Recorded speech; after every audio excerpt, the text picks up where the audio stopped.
Welcome to Sikkim 365 Radio. Two to fire. Mitchell on the fly.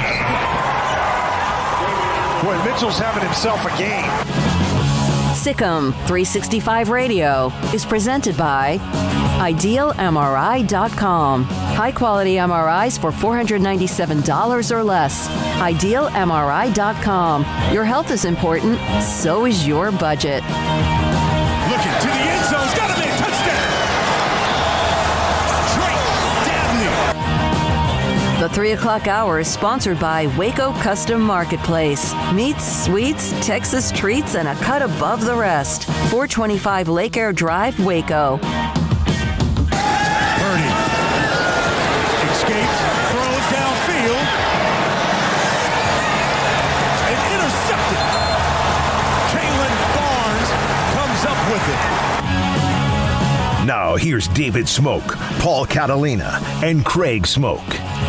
All right, here we go. Sikkim 365 Radio, 365 Sports on YouTube, on the app, online, and throughout various social media type avenues, whether it's Facebook or Twitter, Periscope, among others. Paul Catalina to my left, Craig Smoak to my right. I'm David Smoak, and in studio today, Hayden Bumpus and also Armstrong Sims. Jack McKenzie will be here. He's going to be at a Baylor practice session here that's going on.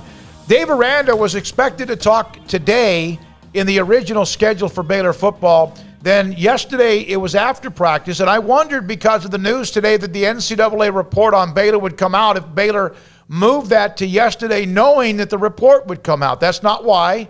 It just happened to be something else. He will be available today to talk and get into what the NCAA has now released when it comes to Baylor athletics over the sexual assault scandal, over the staff with Art Briles as the head coach, and we know all of the story for the last 5 or 6 years. Really, this story began, if you think about it, in August of 2015 with the Samu Kawachu trial and the verdict, and has been going on forever. We asked, why is it taking so long? Paul Catalina, Craig Smoak, and David Smoak, and 254-339-1122. Paul, in the end, scale of 1 to 10 for Baylor athletics, it's a surreal day. It's a surreal day, but how would you put today the penalties imposed by the NCAA on a scale of 1 to 10? About a 2. I mean, it's not anything. It's a mosquito bite, and they could not do, like, the world wanted them to give them a 10. I mean, that's what the people wanted, and there's no denying, and the report states as much, that everything that went on at Baylor was egregious and out of control, and they had a huge campus-wide problem. But what the NCAA can do is not punish that. What they can punish is impermissible benefits. So there were no impermissible benefits when it came to the adjudication of sexual assault, because that was the same for every student. There was one impermissible benefit that was a student-athlete football player cheated on a quiz, and he was already under some sort of probationary thing from the university president, and his that was violated, and a coach knew about it, or a staffer knew about it, and that was the impermissible benefit. And they had some recruiting level things go on because of the Baylor Bruins, mostly female group that was used for recruiting, and it's not supposed to be.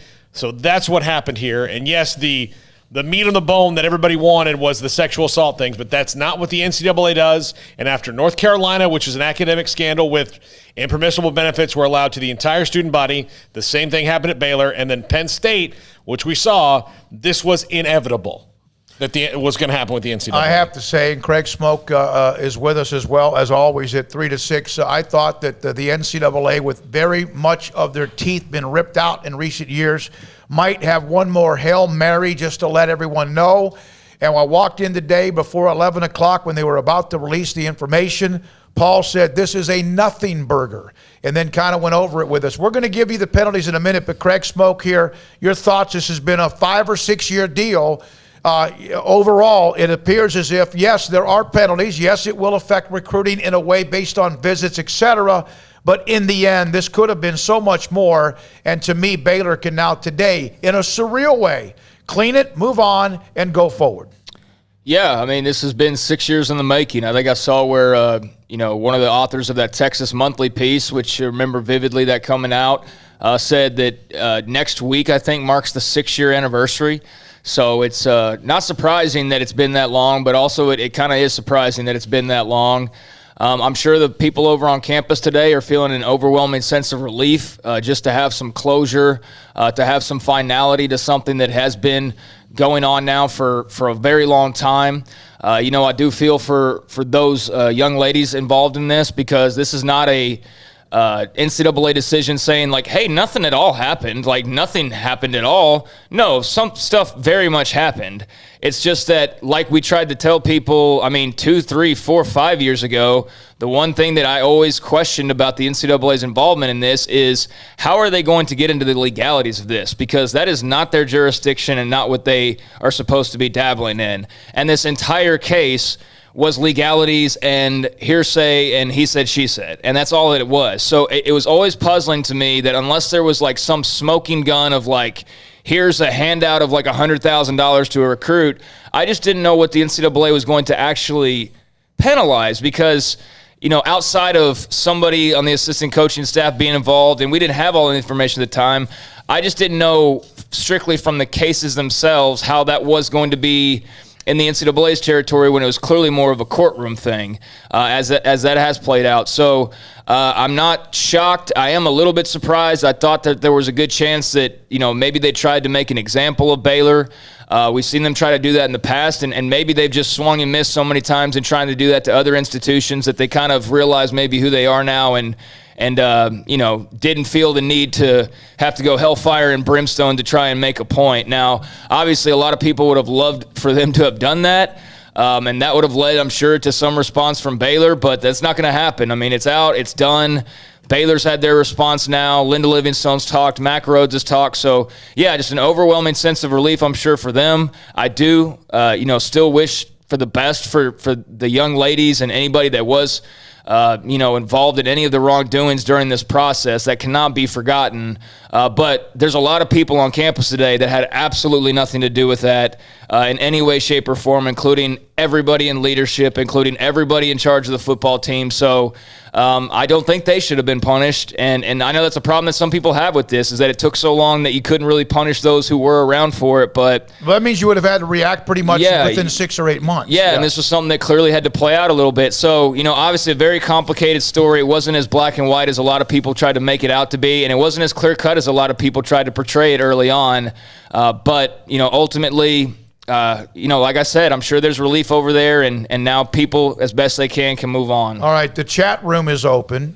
Nick is always one of the first out of the box, and we'll get to that as well. Now, here is what the penalties are. Here is a graphic that does show you the penalties of Baylor football that the NCAA came out with today. Armstrong, do you have that graphic?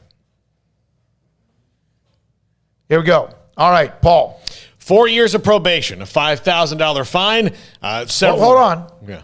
4 years of probation. What that means is that they will be under, obviously, a 4-year probationary period where, hey, you need to watch your P's and Q's, which Baylor's doing, it appears, and that if anything else flares up during this 4-year period of time, this, of course, could then be magnified and or changed. Yeah, a $5,000 fine, a reduction to 30 official football visits this academic year. A lot of the officials have already been made. Most of them have already been taken. Yeah, this football recruiting during the year, 2-week ban. A lot of these are recruiting things. A reduction of football evaluation days by 3 during fall 2021, which I guess that's practice, right, guys? Football evaluation is practice. I don't know. We can, and 10 during spring 2022.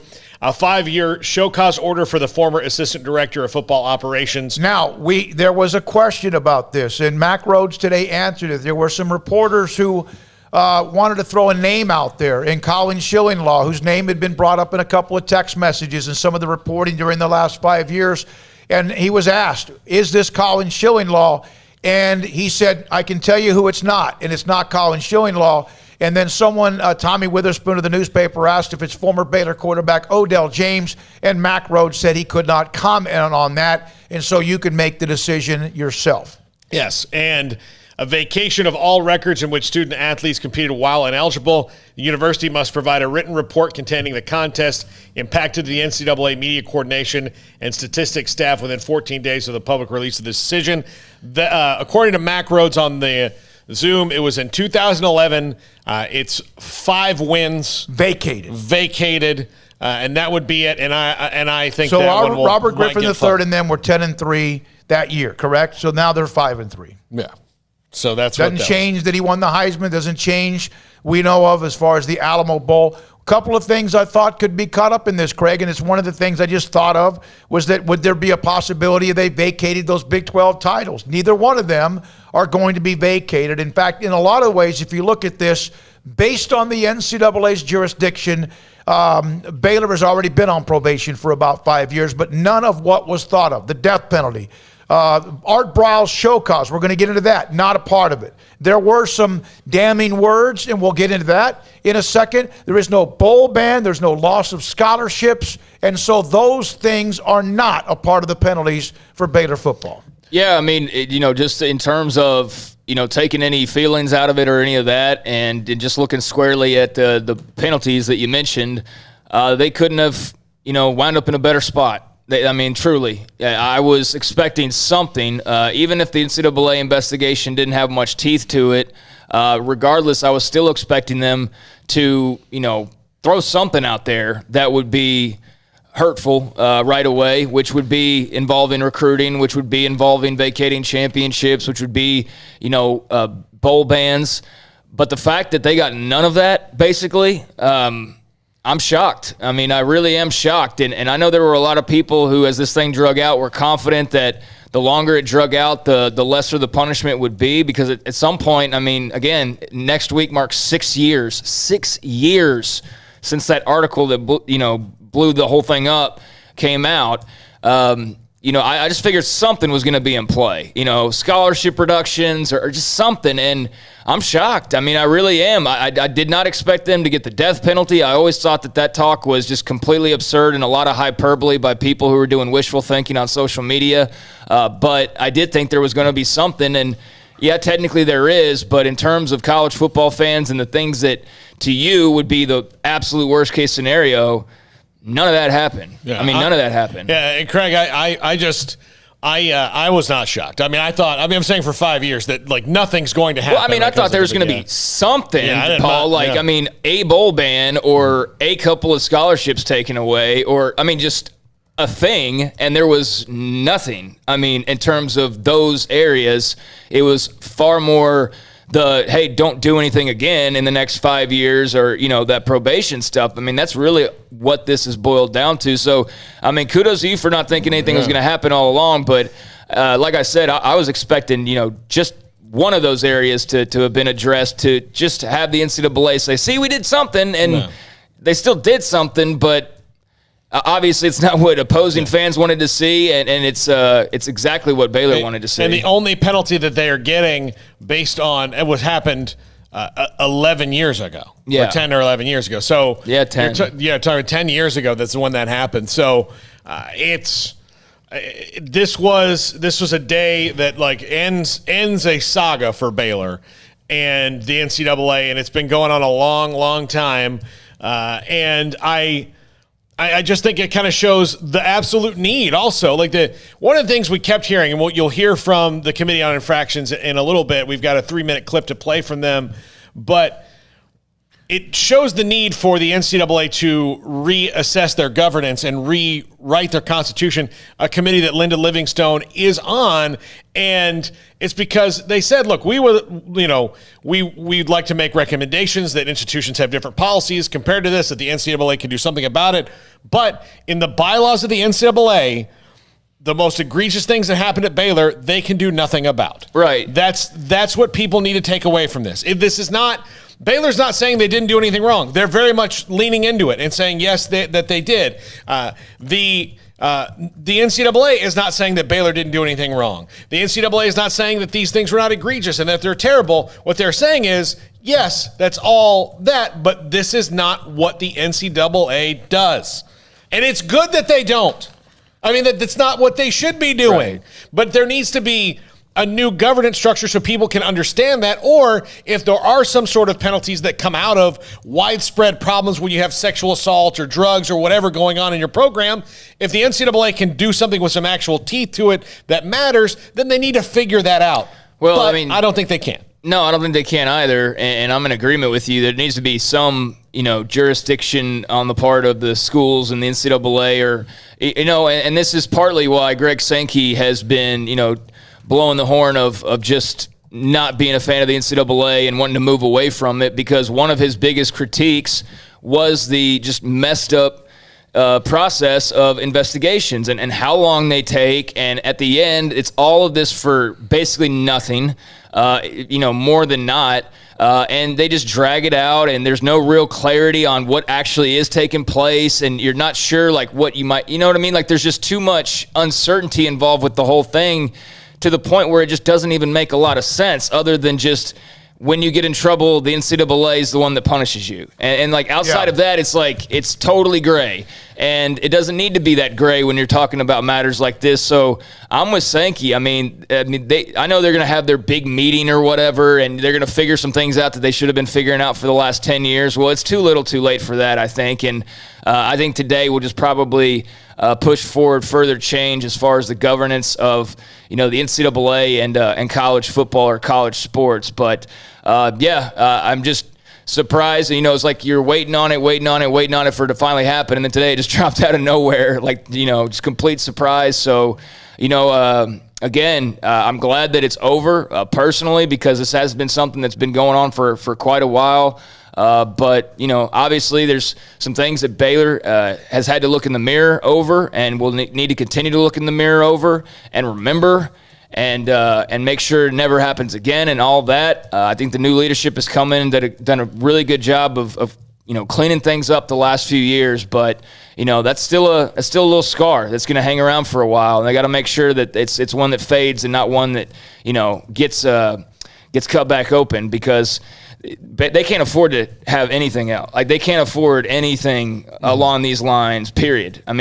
Period. And so the basketball program overcame what was a horrible situation 20 years ago, right? Yeah. Or nearly 20 years ago, and they were able to overcome that, and it took forever. And even now, there are some things that are said, and the football program has now been dealing with this, and a lot of it because they've earned it. And this has been going really since the Tevin Elliott trials as well.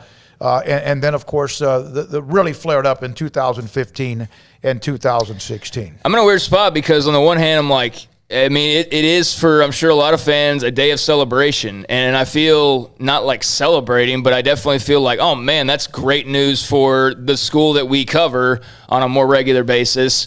But I am a little at the same time. It's like I can't fist pump over it or anything, what I mean? Because clearly a lot of things were still going, and we knew that anyways, but it's just further affirmation. So, I don't know how a lot of other people out there are reacting, but don't get my kind of just even mood on this as though I'm not like, hey, this is a great piece of news for Baylor. It's just that, yeah, it is, but at the same time, as a result of what? You know what I mean? It's but as a result of some bad stuff. So that part's kind of hard to shake, but repeating myself, but I'm sure there's just a massive amount of relief, across the street. Yeah, I would think so. I want to clarify this for some of you on the chat room. I understand some of your frustration if you like a program that's been hammered. Even back to the days of the 80s with SMU or Missouri because of a rogue tutor, or others who have been hit with the NCAA with penalties because of what are NCAA violations. You have every right to be frustrated, especially now because the name, image, and likeness is all but legalized, all of that. But you still have to understand, and we're about to hear from the chair of the Committee of Infractions, even you could hear it in his voice, the frustration, even the obvious of what they saw, and yet what they are legally allowed to truly rule on. So even if you think there should be more, even if you wanted the death penalty or no bowls or scholarship reductions, whatever you may think, listen to why this was the penalty, because you can bitch and moan, you can be upset, you can call Baylor whatever you want, you can sit there and say this is unfair, but if you are ever in the courtroom and you have something that's been accused of you've been accused of doing something, and you can get off because of a minor technicality or something that may not be a part of the legal system, that's the same thing. It's why we have the legal system, even if you don't like it. All right, here is the chairman of infractions. 254-339-1122. We'll come back with your calls after this 3 minute. It's 3 minutes. We will get into what the NCAA has said about former Baylor head coach Art Briles and what it might mean for him as well. But here is the comment from the Committee of Infractions. Up front, I will say that the panel found the allegations in this matter serious, troubling, and unacceptable. Sexual abuse and interpersonal violence are abhorrent, and our campus athletic programs must work to prevent and address this misconduct rather than shield student athletes who perpetrate it. The question before the panel was whether this alleged conduct was a violation of then existing NCAA rules, for which the panel would have authority to penalize conduct everyone agrees was improper. NCAA members have not adopted rules regulating how member schools should respond to sexual violence involving student athletes. Member schools have primary authority to investigate and address sexual and interpersonal violence on campus. When they fail in carrying out that responsibility, as Baylor did, there are legal, governmental, and other regulatory processes to hold them accountable. But there are no NCAA rules that allow the COI to adjudicate and penalize the school's response to sexual violence. The NCAA does have Bylaw 16, which forbids athletics departments from giving benefits to student athletes that are not available to the general student population. This case was charged under those rules, and we heard evidence to determine whether Baylor treated student athletes who were accused of sexual violence differently from how it treated non-student athletes. After hearing evidence, the panel concluded that Baylor had a campus-wide problem of addressing sexual violence. The former president of Baylor has described it as a colossal operational failure. We determined that this failure was not limited to the athletics department. Faculty and staff throughout campus did not know or understand their obligation to report allegations of sexual and interpersonal violence. As a result, we reluctantly concluded that the failure to report and address incidents of sexual violence was not a violation of Bylaw 16. To be clear, the panel does not believe that excuses the conduct at the heart of this case. The authority to hold wrongdoers accountable remains vested at the campus level.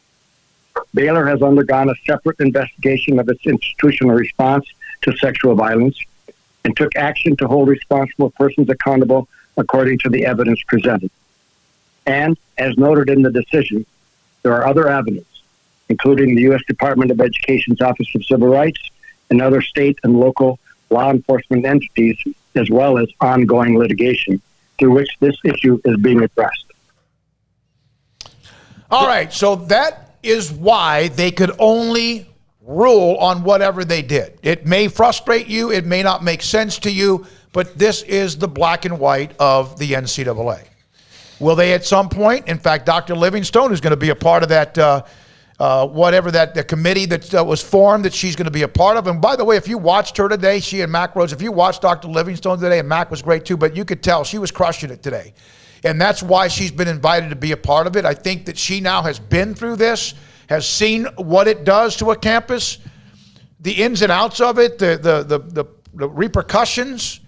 And now I think you'll see someone like that be an advocate for trying to maybe include more of this at some point. What does this do to Title IX, Paul? Nothing. It still is. You still wonder about the legalities of on campus. I know. I understand people disagree with this. A political ball too. But this is also a part of sometimes the argument about Title IX when it comes to sexual assaults on the campus. A legal system issue. Baylor's, the $5,000. My God, they should have been fined millions. Remember, there's that money the Big 12 has withheld from them for 5 years, which should be open and returned to them this fall, according to Bob Bowlesby, Big 12 commissioner. There have been millions of dollars that they have also paid in various lawsuits. And, oh, by the way, to make some of them go away. And there may be more and more and more. Today was a good day as far as the future of Baylor, although, again, we will say that word a lot, surreal today as well. Yeah, they paid a lot of money and all. I don't know. What was your point with that? There was a lot. Why won't they pay? I was asked today on a radio segment, why don't they pay like a $5 million fine? I don't know, because they didn't fine them $5 million. That's why. What kind of dumb question is that? I don't know. Nobody. You got to ask the NCAA that question. Why didn't they fine them $1 billion? Same reason. People can complain about what it should have been and this and that, and I understand that, but bottom line is none of that matters because the decision's out. So you can say whatever you want to or feel however you want to, but the decision's out. So it doesn't matter what anybody thinks about it. What it should have been, what it could have been, what it might have been, it is what it is now. And so that's what we can work off of. I'm not too interested in what they should have done, but you've at least tried to outline why they did do what they did, and it's because, quite honestly, we brought this up over the last few years, and I know Paul was really hammering this, for the last couple of years. 5 years ago. This 6 was years ago, yeah. Not an NCAA thing. It was, it never was. And the only way that it was going to be was if, that was somehow leading to, like you had Art Briles in the dark of night, like covering up his starting quarterback's transgressions and then him turning around and playing Texas the next day. Like none of that was happening.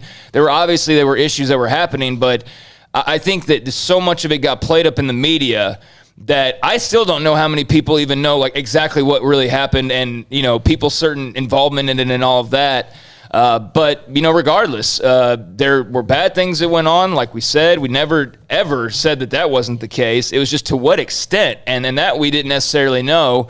And then the NCAA itself is just a wild card. So it actually seems as though they played it by the letter of the law and by the letter of their rule book, didn't try to make a show or make a stance or, appease social media. They just went by what they're supposed to go by. And they made a decision, and whether people like it or not, it doesn't really matter. It is a decision that was made the way it's supposed to, and that's why things are in place like that. So if you don't like the decision or how they came about it, well, then change the whole thing. But that is how it does operate, and this is what conclusion they came to. All right, 254-339-1122. That's the number. We'll take your calls. Also, a lot of you have also texted us quite a bit. Heard from Ben, our good friend that covers Louisiana Tech in Ben just contacted us in Ruston, Louisiana. We had him on a couple of times last year when we thought that Baylor was going to open up against Louisiana Tech. Of course, that game went straight to hell because of COVID. Also, a lot of you are on the chat room. From DJ, I hate that the punishment is affecting those who are now here, who will be here, and were not a part of the original controversy. Something needed to be done, yes, but for them to take 5 years, it took forever.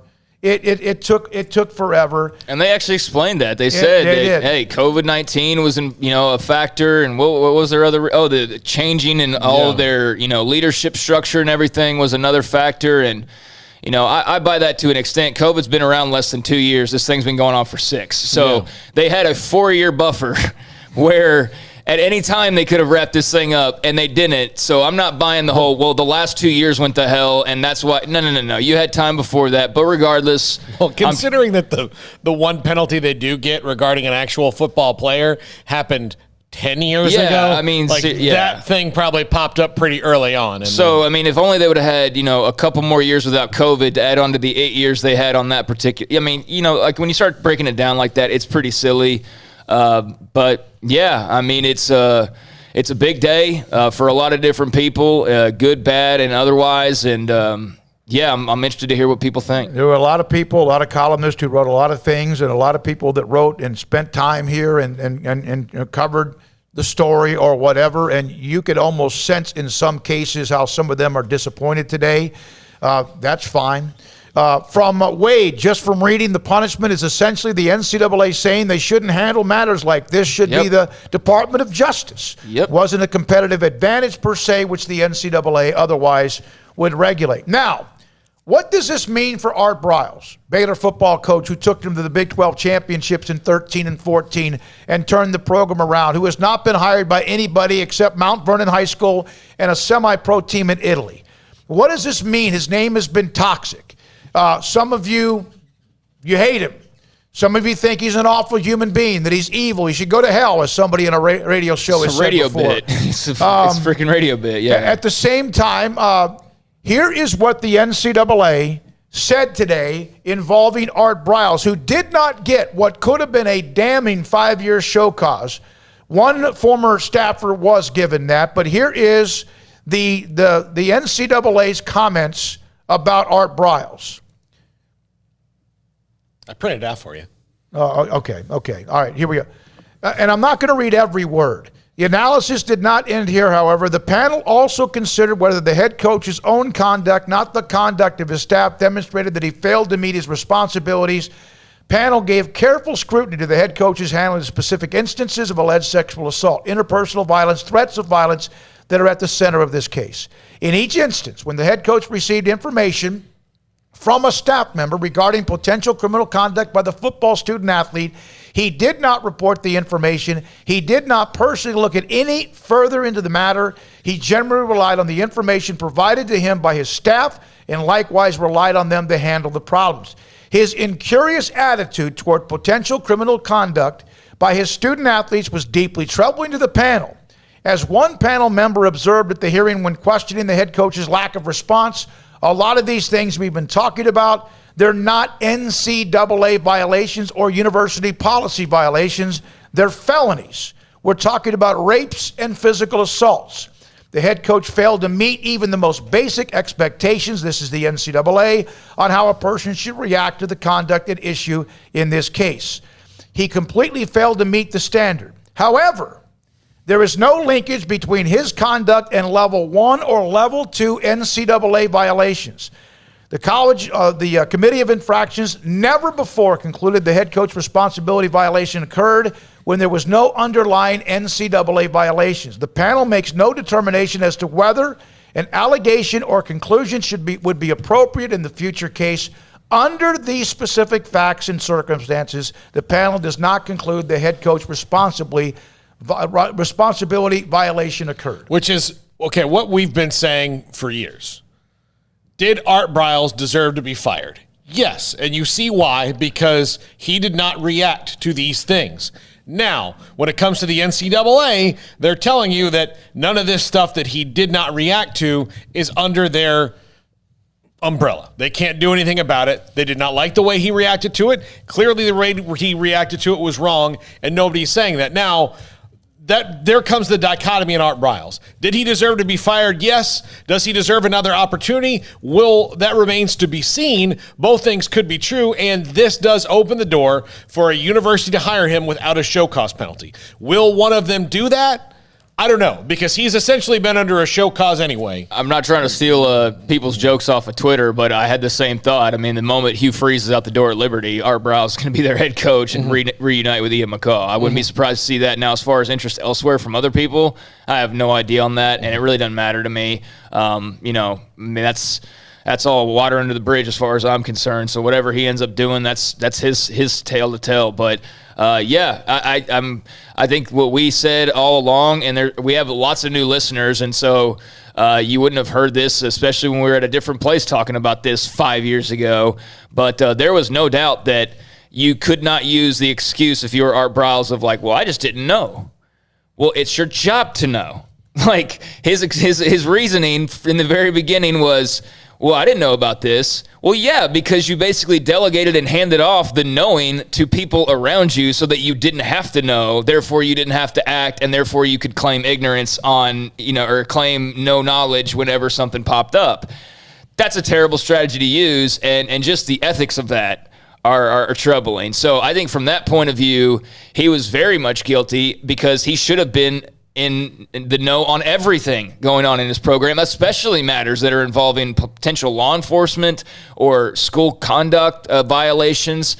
There was no excuse for that. And, it worked for a while. He kept himself sort of protected, but, it was not the way that things should have been done. There's no doubt about that. And I'm surprised that he didn't get the show cause. I thought that was very much in the possibility of things that could happen. But, I mean, you laid out why not. And it's very similar to the actual punishment, for the school or lack thereof. It's just, hey, these are the rules that we can play by or that we play by. And as much as you want us to bend the rules to appease the mob, these are the rules. So, whether you wanted Art Briles to go to hell or not, I mean, based on what the NCAA can or can't do, according to them, they couldn't do anything. And I know that upsets a lot of people, but I don't know what to tell you. It's just what the rules are. If a program wants to hire him, now they don't have to deal with any kind of issue of proving to the NCAA of why. They will, if they want to, they'll still, I'm sure, face the social justice or the social media warriors and others, and that's fine. Some have backed down from that. Hell, an NFL team and a CFL team backed away from that. But a high school team in Mount Vernon had enough balls to be able to hire Art Briles and deal with it. No, I mean, come on now. Balls to hire Art Briles? It didn't take ball. I mean, it did in the standpoint of, like, people actually paid attention to Mount Vernon for 5 minutes. I mean, no one knew where Mount Vernon, Texas was prior to that.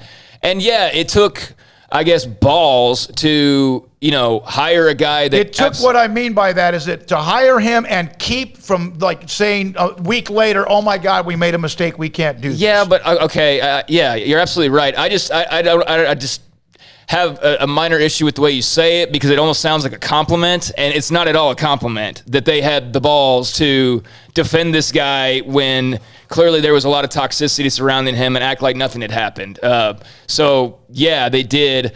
But, fortunately for him, there were people that were willing to stand up for him and not back down, and that gave him some opportunities. But, you can also understand why a lot of people didn't want to give him an opportunity, and he absolutely, in many cases, didn't deserve an opportunity.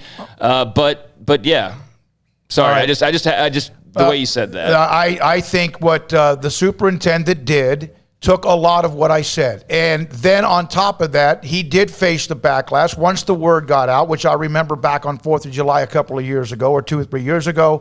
And unlike a CFL team or an NFL team or some college teams, he stuck to his guns. That doesn't mean he made the right hire. That doesn't mean others are wrong for not going after or not hiring him. But that's my opinion. You have yours. 254-339-1122. Back with your calls, text, and chat. This is Sikkim 365 Radio. Richard Carr, Buick GMC Cadillac. Got a lot of great deals going on now over at Richard Carr, and you can take advantage of them today. We've got the summer savings event. It's been going on for, the last few months, and they've got a lot of cars still on the lot, although a lot of cars have been taken off the lot thanks to the great deals over at Richard Carr. How about right now checking out the Cadillac? It's got responsive power, it's got advanced technology and exceptional agility all combined in the new Cadillac models to bring a smile to your face on every drive.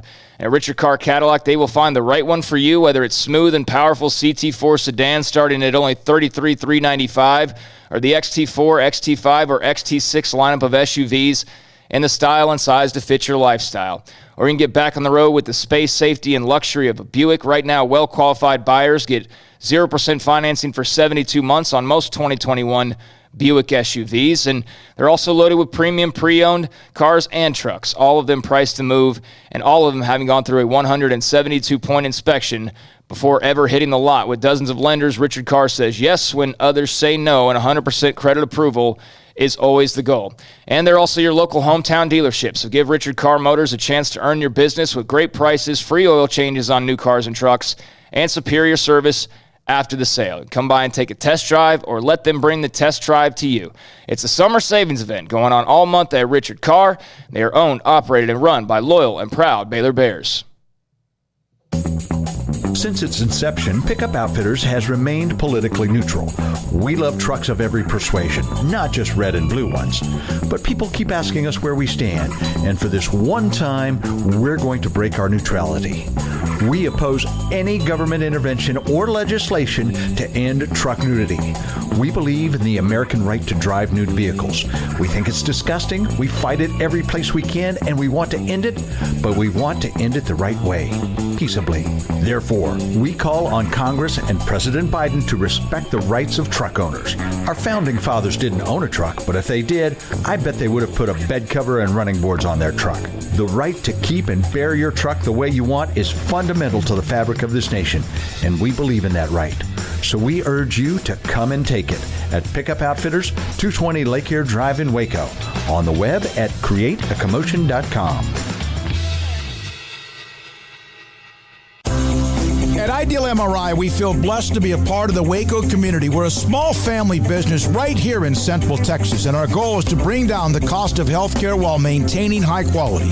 At times like this, the cost of healthcare has never been more important, and unfortunately, significant illnesses and injuries still occur. That's why Ideal MRI is open and here to serve you through the difficult time.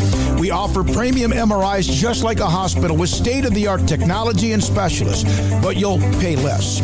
Sometimes thousands of dollars less, whether you're using insurance or not. At Ideal MRI, we accept most insurance and there are no hidden costs. Even offering financing if that's needed, everything included in the price, and you'll not get something as a surprise in the mail later on. If you need an MRI, ask your doctor about Ideal MRI. They'll know. You can schedule an appointment safely from home online in minutes at idealmri.com or give us a call, 833-IDEAL-MRI, idealmri.com. Life is back on, sports bettors, and BetUS has your NBA, NHL, Major League Baseball, UFC, PGA, and yes, NFL betting lines up for their 27th year and live betting on all of it. Log into BetUS.com or call 800-792-3887. That's 800-79-BETUS. BetUS for 125% bonuses with promo code SICK'EM125. Customer service pros are ready to get your phone, social, and online sports betting kickoff started now. Play with the proven mainstay in the industry. BetUS. You bet, you win, you get paid. BetUS.com. Use promo code SICK'EM125. It's time to fire up the grill, heat up the oven, or get that deep fryer going to enjoy the top quality products at Waco Custom Marketplace. Order 30-pound sacks of live crawfish by 6 on Wednesday. Pick up on Friday afternoon after 2 or Saturday. Enjoy the weekend. 30-pound sacks of live crawfish available right now for $4.25 a pound. Find all the crawfish boil ingredients you need, including red beef potatoes, sausage, corn cobettes, and Louisiana boil seasoning. Make your order for live crawfish by Wednesday at 6. Pick up on Friday after 2 or all day Saturday, and enjoy the weekend. Waco Custom Marketplace, your home for fresh baked kolache, cinnamon rolls every day. Butcher shop to cut your steaks the way you want. Fresh seafood, summer sausage, boudin, house cured and smoked bacon, spices, seasonings, soup mixes, and more, and weekly gift boxes for any occasion. Waco Custom Marketplace, 425 Lake Air Drive in Waco, or WacoCustomMarketplace.com.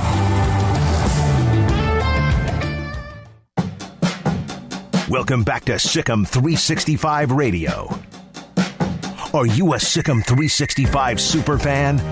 Then try out our premium subscriptions at Sick'em365.com. All right. Thank you to David and Parker Willis from the law firm in Houston. Tiff's Treats, cookiedelivery.com. These are amazing for the staff. Thanks for the gift, David Willis, who watches us daily on Sick'em 365 Radio. We appreciate that. Those are absolutely delicious. This is from the 325. From what I understand, football evaluation days are days where the NCAA allows recruiters to go to top recruits' practices. Of course, Baylor's had some of those things are a part of the penalties that Baylor football will deal with along the way. Yeah, but the main core of the ones that could have been, they are not hit with any of those. Yeah, and that'll hurt. I mean, that's going to there's no punishment involved here. I know it's not the punishment that people wanted to see, but in terms of like actually looking at the football program and seeing what the punishments are, they're not like killer. They're not nearly as bad as they could have been, because the no bowl game would have been bad. Although even if they had dropped that at this point, like, so what? Because I mean, what's somebody going to transfer on August 11th and go somewhere and play in 3 weeks? No, they're not. So the bowl thing, I mean, that's just good news for Baylor fans who think this team could maybe go to a bowl game this year. I'm predicting they will, so that's on the table, so that's a good thing. But as far as like the evaluations, I mean, that'll hurt a bit, but it's also a very thorough recruiting staff. I'm sure they'll find ways to still get what they need to get.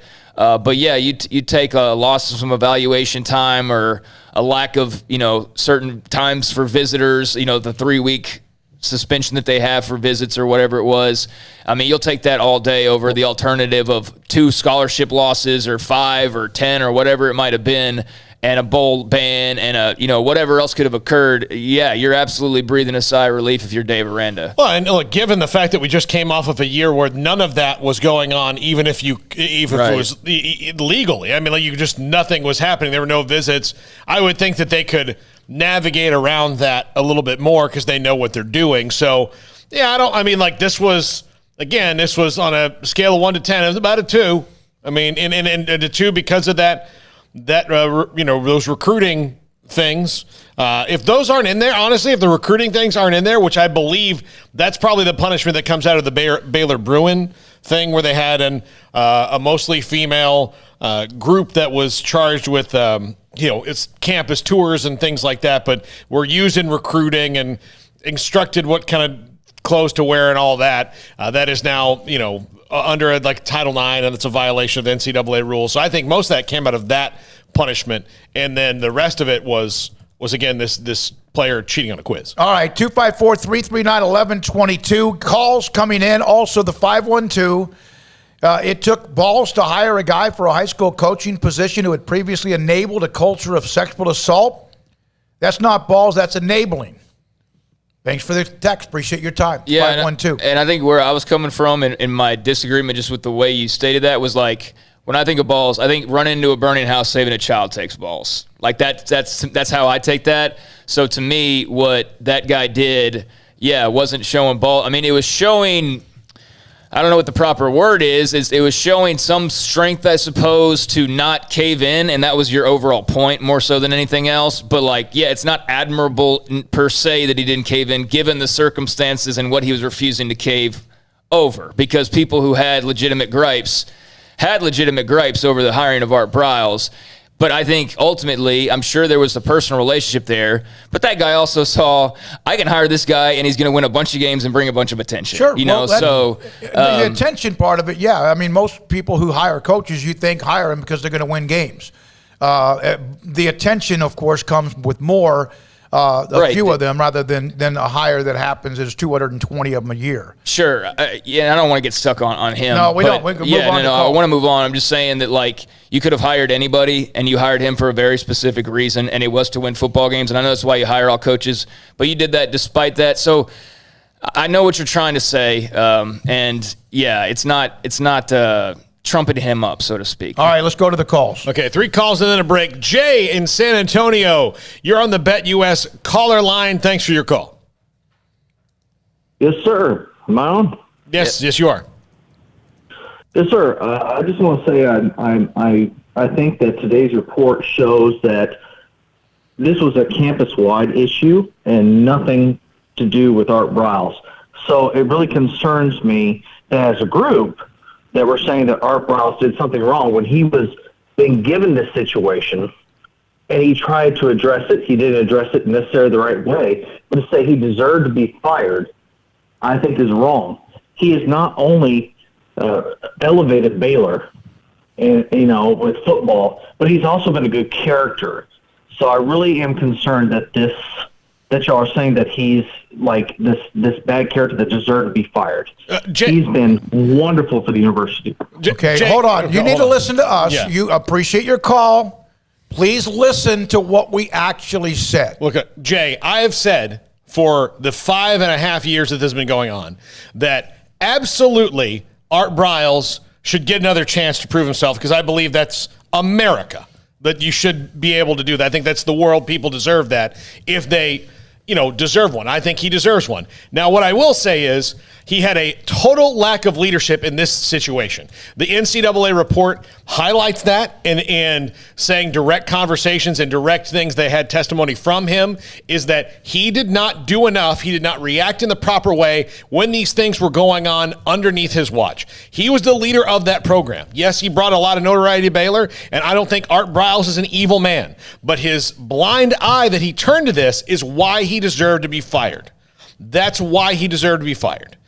Not because he's some sort of bad, nefarious human being, but because in his role as the leader of the football program, he failed in the off-the-field management.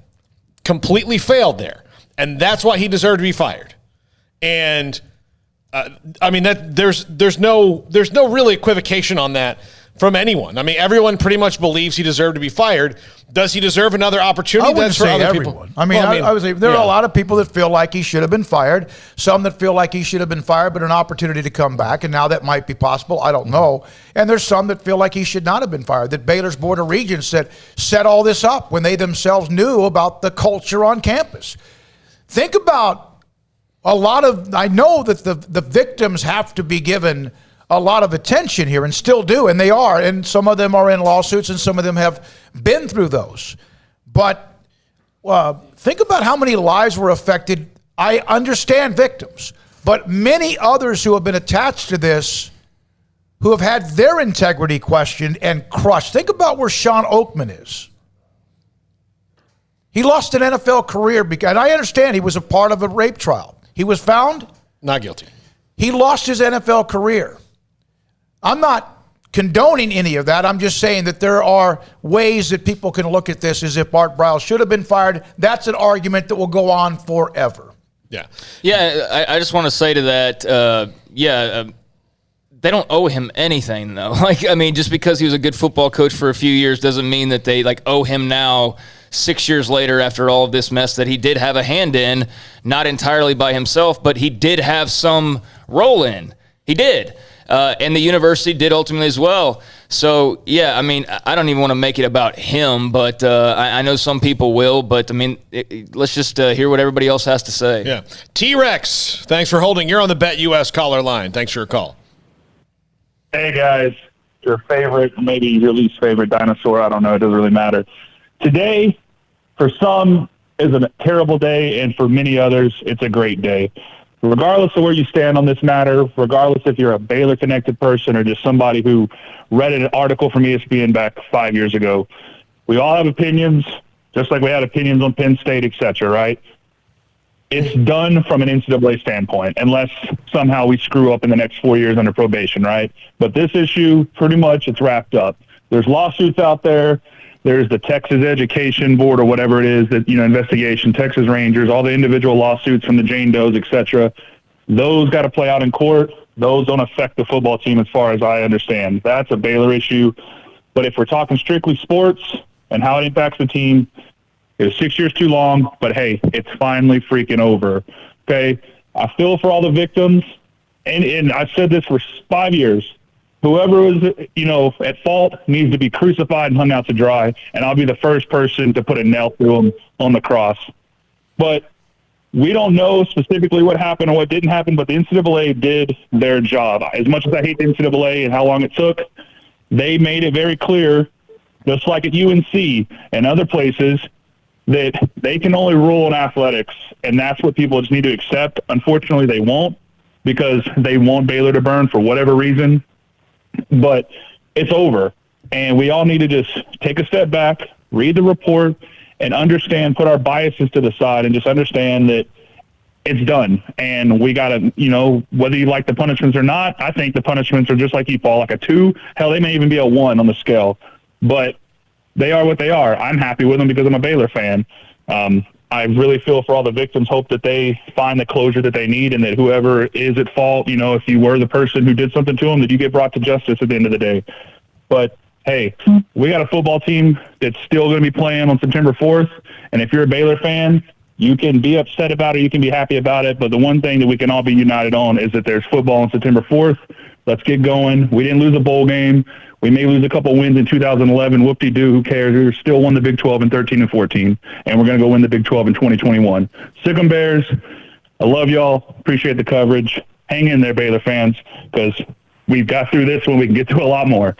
Thank you for the time. Appreciate it. They are resilient. No question about it, in ways that sometimes you wonder, but they are very resilient. All right, one more and then the break. Yeah, Alex in Oklahoma. Thanks for your call. You're on the BetUS caller line.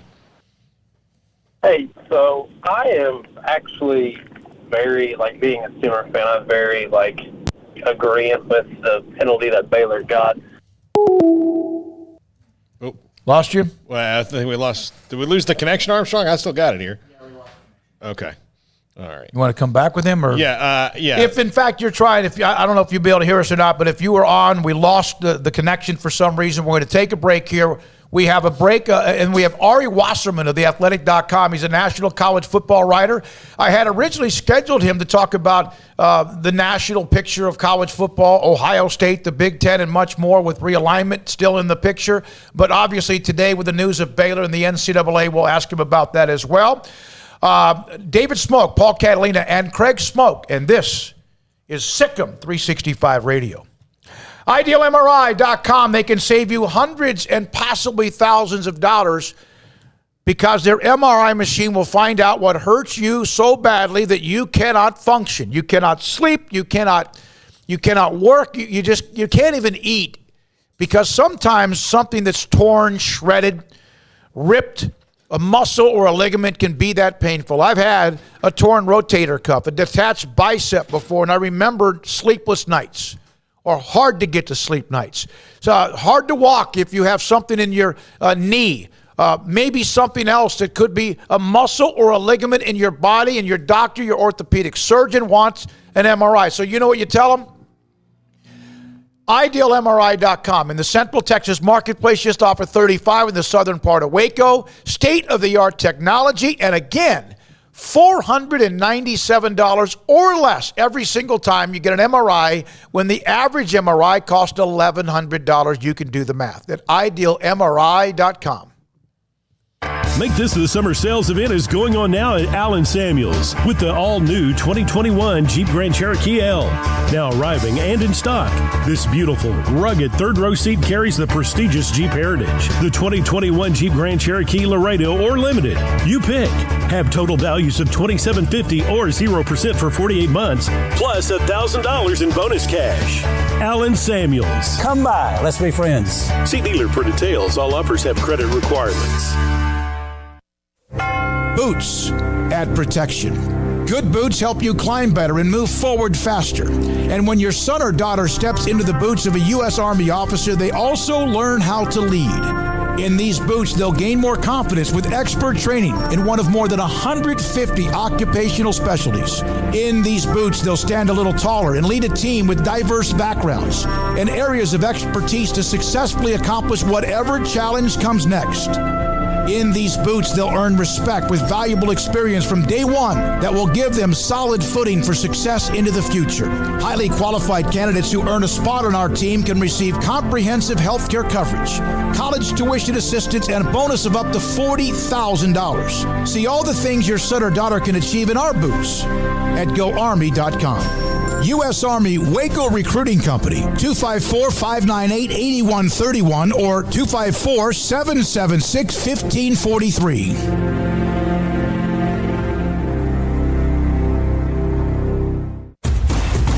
Hey, this is Bryce Petty, former starting quarterback and two-time Big 12 champion, and I know firsthand the importance of being in top shape both on and off the field. So listen up, men. If you're feeling beat down day in and day out and looking for that high-performance edge that separates the men from the boys, then look no further than the Petty Clinic Low T in Waco. Petty Clinic is a comprehensive men's healthcare clinic with an atmosphere catering to men. Board-certified Dr. Kent Petty has a special interest in offering the highest quality medical care to men of all ages. Some of the services offered include screening and treatment for low testosterone or thyroid, infertility, high blood pressure, diabetes, high cholesterol, sleep apnea, while offering comprehensive wellness exams and complete men's health lab panels. High performance men, remember, it's not just a petty thing. This is Bryce Petty, encouraging you to reach out and Google search Petty Clinic Low T or go to pettycliniclowt.com and get your complimentary lab screening today. Riverbend Liquor and Wine, Lakeshore Drive at North 19th Street in Waco is a hidden gem. They've got a great selection of spirits, wine, and the most extensive selection of craft beer in Waco in their gorgeous walk-in fridge. And they have an amazing array of high-end bourbons like Pinhook, Weller, Buffalo Trace, Brush Creek, Hotel, Garrison Brothers, Thomas S. Moore, Hooten Young, and Bardstown. Great customer service and a convenient and speedy drive-through window. Riverbend Liquor and Wine. Find out more on Facebook and Instagram.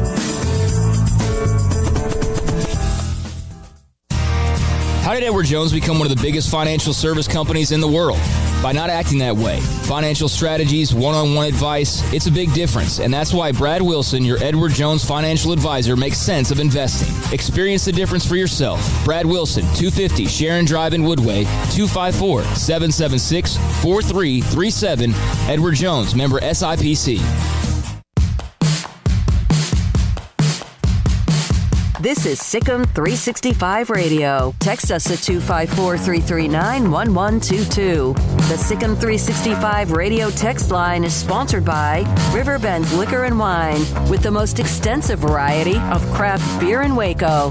A hidden gem on Lakeshore Drive and 19th Street. All right, we're going to hear from Ari Wasserman, the athletic.com. He covered Ohio State forever. I asked Ari to come on the show, honestly, because I wanted to get into a story he had written about the top 25, the coaches poll, and who was overrated or underrated. And, of course, that would have been great. And then also a little bit because he covered the Big Ten for so long about where they are and what really is something realistic down the road. And he's a national writer for the athletic.com, and we have had several of the writers. That place is a great website. It's the only website that I pay for. I know we're on one ourselves in Sikkim365.com, but I work there, so I get that. And that's a great premium section, but it's the only one I pay for. It's not much. Theathletic.com is incredible. Ari Wasserman joins us now on Sikkim 365 Radio. Ari, your thoughts about today? Thank you for your time. The NCAA, what they released, took forever, and in the end, did they get it right with Baylor? Yeah, I'm not necessarily sure exactly what, the expectation was or what people were, hoping to get out of this. I know that Art Briles had some comments about it. And it's probably just right around what I would expect. It's a very obviously a tough situation, a sad one, and it's really kind of hard to, kind of break down in a 3 or 4 minute period. But it really is, something that has left a mark on this game and has left a mark on Briles and everybody that was involved in it. Ari, I know that people, wanted something. They wanted the NCAA to do something because then maybe it has implications for how you handle things in the future. But maybe is this kind of the NCAA, right before the governance structure, kind of saying like, look, there's nothing we can do now, and this is why we need new governance so that maybe there's something we can do about these things in the future. Yeah, the toughest thing about some of this stuff is that, like, I don't know if I'm alone in this, but I don't necessarily care what the NCAA has to say when we're talking about things that transcend football and the rules within it, And, it's about being a human being. It's about people being treated the right way. And, that to me is a whole other discussion that, I don't even think I'm qualified to discuss. I'm more concerned with, the expanded playoff and all those different things. And it's like when it comes to being a good human and when it comes to, what's right and wrong just in the grand scheme of things, I think that's a completely different realm. And, the NCAA serves its purpose, and some people will say they do a good job and some people do it bad. But, when it comes to things like this, it's like I don't really find myself too fascinated to think about what the NCAA will do because it's just bigger than football. Well, let's speak of why I originally had you on. Obviously, the college football landscape changing with Texas and Oklahoma whenever that happens. There's always the talk about who else might do something. You're very closely tied in because of you covered the Big Ten for as long as you did. Do they just sit? They're making a lot of money. Do you feel like that they're just going to sit back and watch the next maybe move, or do you feel like that perhaps they're looking around themselves? I think that everybody has to put themselves in a position where they aren't going to be blindsided by wholesale changes to the sport. There were a lot of people that were kind of blindsided by what happened with the Big 12. And usually when these types of things happen, especially ones as significant as, Oklahoma or Texas going to the SEC, which are two of the biggest brands in the sport, that's usually based on the history of the sport that we love, the first domino or something like that falls where there's a whole restructuration of the entire sport. So, trying to predict who will be the next to act or which conference is going to try to, expand or, I've even heard people think that it makes sense to retract a little bit so there's more revenue sharing amongst the teams that have the biggest brands in the conference. That's a really hard thing to do. But if I were a conference commissioner or an administrator at a college that was in a Power 5 conference, I would do everything within my power to make sure that I was having every discussion that I could with anybody who wanted to have a discussion. So when and if there is change, which is inevitable at this point, my program or my conference will be ready to keep up with the times, because it's kind of a, eat or get eaten type of a situation, and, kind of definitely a sensitive time in the sport if you're one of the teams that is left over in the Big 12 right now. So what is the Big Ten's biggest concern? Would it be matching the SEC in terms of league size, or worrying about some sort of super league forming where the majority of the teams in the Big Ten would get left out and they just take 3 or 4 off the top? Well, the good news for the Big Ten is that their major brand, or the one that would be one of the first picks in the Super League draft, has been steadfast in its support of the Big Ten and Ohio State. This is all driven by money, and the Big Ten was at least the most lucrative conference in the country. So, I don't know what the biggest scare would be. Obviously, the horror story would be something happening where the Ohio State was no longer affiliated with it. But as things stand right now, that doesn't seem to be the case. I guess expanding makes a lot of sense if you want to add more premier brands. But here's the problem with that. It's like, who is left? If you're the Big Ten, who do you go after? Do you go after USC? Do you go after, who do you go after?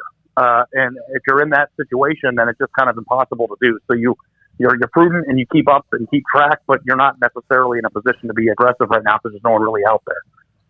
Ari, what are your thoughts on scheduling alliances? We've heard that thrown around as well. If this doesn't see in the next phase, actual consolidation or teams jumping from one place, there is a possibility. We heard about the Pac-12 talking with the Big Ten. We know the Pac-12's talk with the Big 12, or the 8 remaining. What are your thoughts on maybe conferences with these scheduling alliances being more of a common thing? I think that the entire reason for the sport shifting and conferences expanding is for what? It's television rights. And the best thing about that is that fans get better games, hopefully, or at least that's what's supposed to be, expected. And there's 2 ways of looking at expansion, really. There's the financial implications of the institutions that are involved in the expansion, which I don't think fans really care that much about because they're more interested in games. And then there's the other side of it. Are there going to be more games to watch and more entertaining football? So if you're in a situation where you're losing big brands like the Big 12, I think it makes a ton of sense. You put yourself in a position where you can have more televised games against better opponents that gets more viewership and then make more money. And that's the name of the game right now. So I'm all for it. I think anything that leads to more entertainment for the fans who support the sport is a good thing. And getting bogged down by the minutia of how much more money Texas or Oklahoma is going to make I don't think that interesting to the people who've watched the games. Ari, if you look at the Big Ten, do they regret anybody that's a part of that conference? I think you can make a joke about Rutgers and Maryland, but at the time, the expansion was about captivating television markets and expanding homes that have access to the Big Ten. And despite the fact that Rutgers and Maryland haven't been that competitive on the football field for the most part, the Big Ten has done a lot of good things in terms of how to make money. And Jim Delaney, the former conference commissioner, was a genius. So I don't know right now if there's any regret. I think that you could make a case that there are certain teams in the Big Ten that aren't, doing their share to make as much money as they make. The Purdue's of the world, the Illinois. But I think what you're going to find with these conferences is, as they expand or as the Super League happens or anything that goes on in the sport, there are going to be a lot of programs that are in the right place at the right time and continue to be a part of major money-generating conferences because they joined them at a good time. which is good leadership for them. So, like, at this point, I guess there is a discussion of, well, should the Big Ten retract, maybe kick out a few of the bottom dwellers that, aren't necessarily drawing eyeballs, but then you run into a problem of game inventory and how much a package can be sold to a television network. So it's a really complex situation. And obviously, no conference would sit there and say, hey, we love every single person equally or every single program equally. But, like, whenever you go down this road, there are so many factors and implications that have to happen as a result of that in order to get it 100% right. So it'll be very fascinating to see how they proceed moving forward. Ari, what are your thoughts on just the remaining 8 and the position they're in now? I mean, obviously that was a shockwave from Texas and Oklahoma. Everybody's got to trust each other and say that they're trusting each other, but yet I think everybody knows there's always the chance that somebody's also, taking other phone calls. They have to do what's in their best interest. But what do you just make of the current 8, their outlook moving forward or lack thereof? Yeah, I guess the idea is in a perfect world, you have some pretty important brands there, and those brands, even though they're not Texas and Oklahoma, if they stick together, are a valuable asset to somebody. And the other thing to take into account too is when and if this playoff expands to 12 teams, the idea of Power 5 and Group of 5 is going to be extinct. So, there is actually a scenario where if they, add some teams or combine with a Pac-12, group or the AAC or whatever other rumors that we've heard, you put yourself in a position to be a pretty entertaining conference, and a conference where if you win it, you make the playoffs. 12 is a pretty big number that comes to that. And, I think the number one thing, obviously, when it comes to the administrators of these schools is how much money are they going to generate, and are they in a position where they can invest into their football programs and create the best possible program they can based on that television revenue. But as it comes to what the fans should think, it's like, well, maybe Baylor will be in a position to win a Big 12 championship again, or TCU or Texas Tech. I mean, some of these teams that were kind of roadblocked by Texas and Oklahoma now can rule a new conference and make the playoffs. So, I think there's a chance, if things go well, for there to be certain leagues that might not be as competitive on the field as the SEC, but also in the spirit of the sport of trying to be more inclusive and, have some new faces and names in the playoff or in the playoff discussion. It actually could work out well. So, like, it's super complex, and I know that it's just not going to always be so clean where everybody stays together and you're in it for your brother and all that stuff. I think money talks in these situations, but I don't know if I would think it's a doomsday scenario as long as these programs and teams have fan interest willing to support those teams. Yeah, that roadblock is definitely in Norman, Oklahoma, most of the time with what they've done with the Big 12. I saw your article about the coaches poll that came out, overrated, underrated. And I mentioned yesterday, or whenever that poll came out, I guess it's a day or two ago, that I was surprised that Alabama, not that they were one, but they got 63 of 65 first-place votes. I understand, okay, who else? But I guess you, in a way, I don't know if you looked at it that way. That's how I looked at it, Ari, that they got 63 of 65 first-place votes, and yet they have this turnover, and yes, they always seem to handle it. Your thoughts about Alabama? Yeah, I mean, listen, it's a coaches poll. Most coaches don't even vote. Some ops guy does it. And it's just a super easy thing to pick Alabama to be number one. And I wrote in the column that I did that they were overrated because when you think about how much they lost off of a super team, maybe the best team in college football history, when you think about the talent that was on that roster, there's a lot gone. And I know that Nick Saban alone and his reputation and what he's done at Alabama probably is warranting of a number one, pole position because of just the respect on his name. But there are other teams in the league that they play in and other teams in college football that are probably more equipped from a standpoint of talent and returning experience to earn that number one spot. So when I look at the poll, I don't look at it as a way of saying, well, who's usually good? Or who's going to be good because they've been good in the past. It's like, of course, Ohio State and Alabama are going to be good, and they're probably going to be in the discussion for the national championship in November.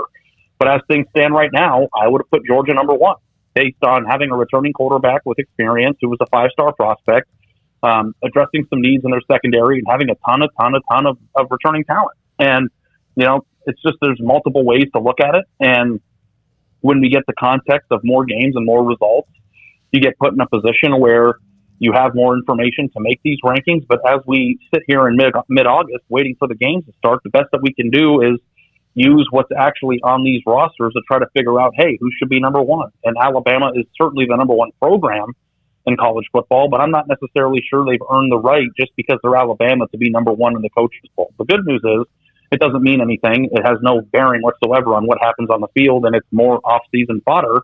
But that's what we're talking about here, and that's what's fun about this job. Ari, obviously there's been a lot going on just in changes in college football. The Quinn Ewers decision a few days ago was obviously a very interesting one. We've seen name, image, and likeness start to weave its way into the fabric of college football. What have been your thoughts on just this new era of sorts, and what have been maybe a couple of things that have stood out to you from it?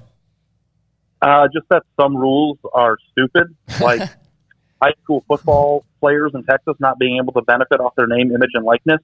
And I promise you, it might not be this year. It might not even be next year, but eventually that rule is going to go away because it doesn't make any sense.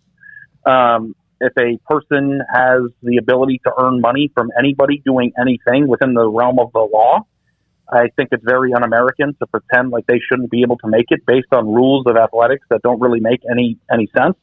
And as players now in the new world of NIL have an opportunity to go make money legally through the NCAA rules at the college level, and they have a chance to do that, then they're going to do that. And the Texas Rules Association is going to have to pick what they want. Do they want to change that stupid rule, or do they want their players to continually leave? And that's what it's going to come to. So there's 5-year-olds on YouTube reviewing toys and making over $1 million a year. A high school football player who is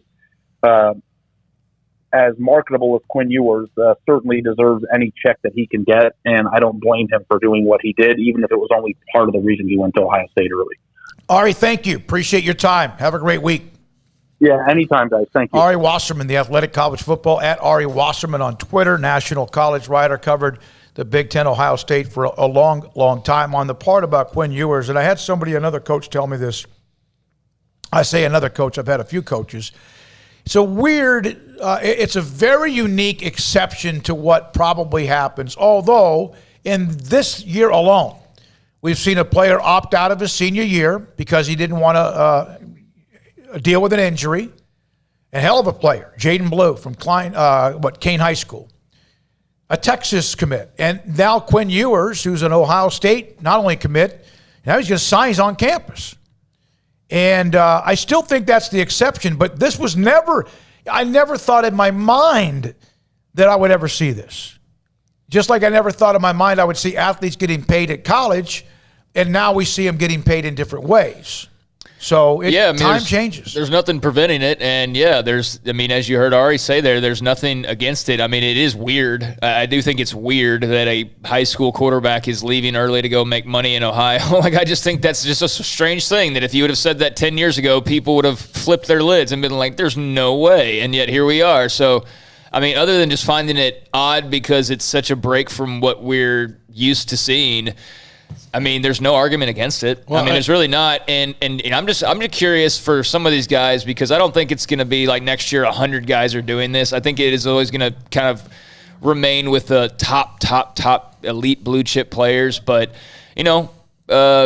not our problem to worry about really. But I do wonder if years from now, if it's like that's one of those things that was totally worth it in your mind because you made a lot of good money.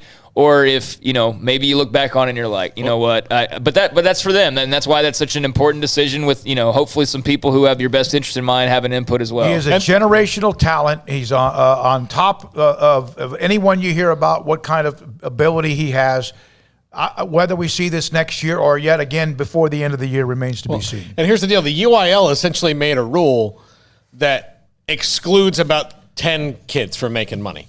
Right? That's what we're talking about. Maybe if that. Less, 10 or less. 2 for sure. 2 for sure, yeah. Jaden Blue and Quinn Ewers, yeah. So, you've got, 10 or less kids that this would really, really, that have that, like Cade Klubnik at Austin West, doesn't have that same kind of buzz that Quinn Ewers does. And he's also a 5-star recruit who's going to Clemson. Mm-hmm. So, he doesn't have the same kind of buzz, and he is, theoretically on the same level as Quinn Ewers when it comes to ability. Maybe, that's all splitting hairs. But again, you're making a rule that affects a few people, and it just doesn't make sense. I know that you make I can see their logic in that. We don't want this to be widespread and be a whole issue for high school coaches to deal with. But There's very few high school players that are popular enough and in big enough towns and with enough attention. Which is what I've said, a generational talent, Yeah. a huge exception. If it ends up being 30, 40, 50, then the Texas High School Coaches Association is going to have to react to it. The thing is, Klubnik could have done this if he wanted to. I mean, I don't know that there was somebody, waiting to hand him a check, from a local business or whatever, like apparently has already been lined up for Ewers. I mean, already has a kombucha deal. He's not even, had a practice yet. So, I mean, clearly there was already things in the works. And I don't know if that ever was the case with Klubnik, but he was asked about it today, and he said, good for Ewers, but I'm staying for my senior year. So even the guys of those 10 or so, not all of them are going to want to make that move. Blue and Ewers do, and Klubnik doesn't. And, I don't know who else would potentially be involved in that. I have to take a look at the top 10 recruits list. But, yeah, it's going to be for some people, won't be for others. And, I guess we'll just fast forward a few years, and then we'll see, who made what they feel like was the right decision at the time and maybe who didn't. And who knows what that landscape looks like by that point. I mean, Cade Klubnik Quinn Ewers might be a millionaire by the end of this year. So who's to say he made a wrong decision when the alternative would have been him just sitting at his high school playing games? And I'm all for seniors playing their senior years, but are you going to tell a kid he's wrong if he's worth a couple $1 million before he's even played a snap in college football? I'm not. Sounds like he's making a really good choice for his life so long as he plays it the right way. Well, he hopes it's the right choice, but right, he has that ability. That's all you have is hope in all these decisions. You hope your senior year goes well. Yeah, you wonder when Jalen Smith was injured in that bowl game, right, Paul? Mm-hmm. Tore the hell out of his knee, right? Just crushed it. He's lucky to be walking, didn't walk or didn't have the ability in certain ways.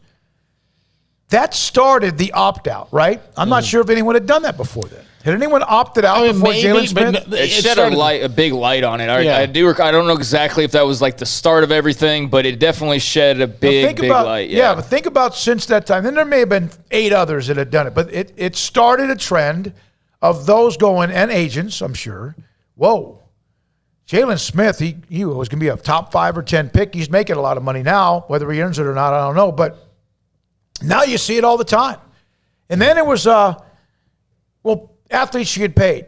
And they started getting the cost of education or whatever, right? Yeah, the full cost of attendance, yeah. And, okay. And then now there's a stipend. Now there's a stipend, and then there's the name, image, likeness. And now it trickles down to high school, opting out, and in also NIL. And this has all happened in such a short amount of time, and I never thought it would, only because I saw for years what was like concrete trying to move, the sluggishness of the NCAA and also amateurism as well. Yeah, they had all that time to figure it out, and they did nothing. Because this day was going to come at some point or another. And now it has come, and now you see all the changes that have taken place. So it's a totally different ball game. Now there's no doubt about that, and some of it's been for the good, some of it's probably not been for the best.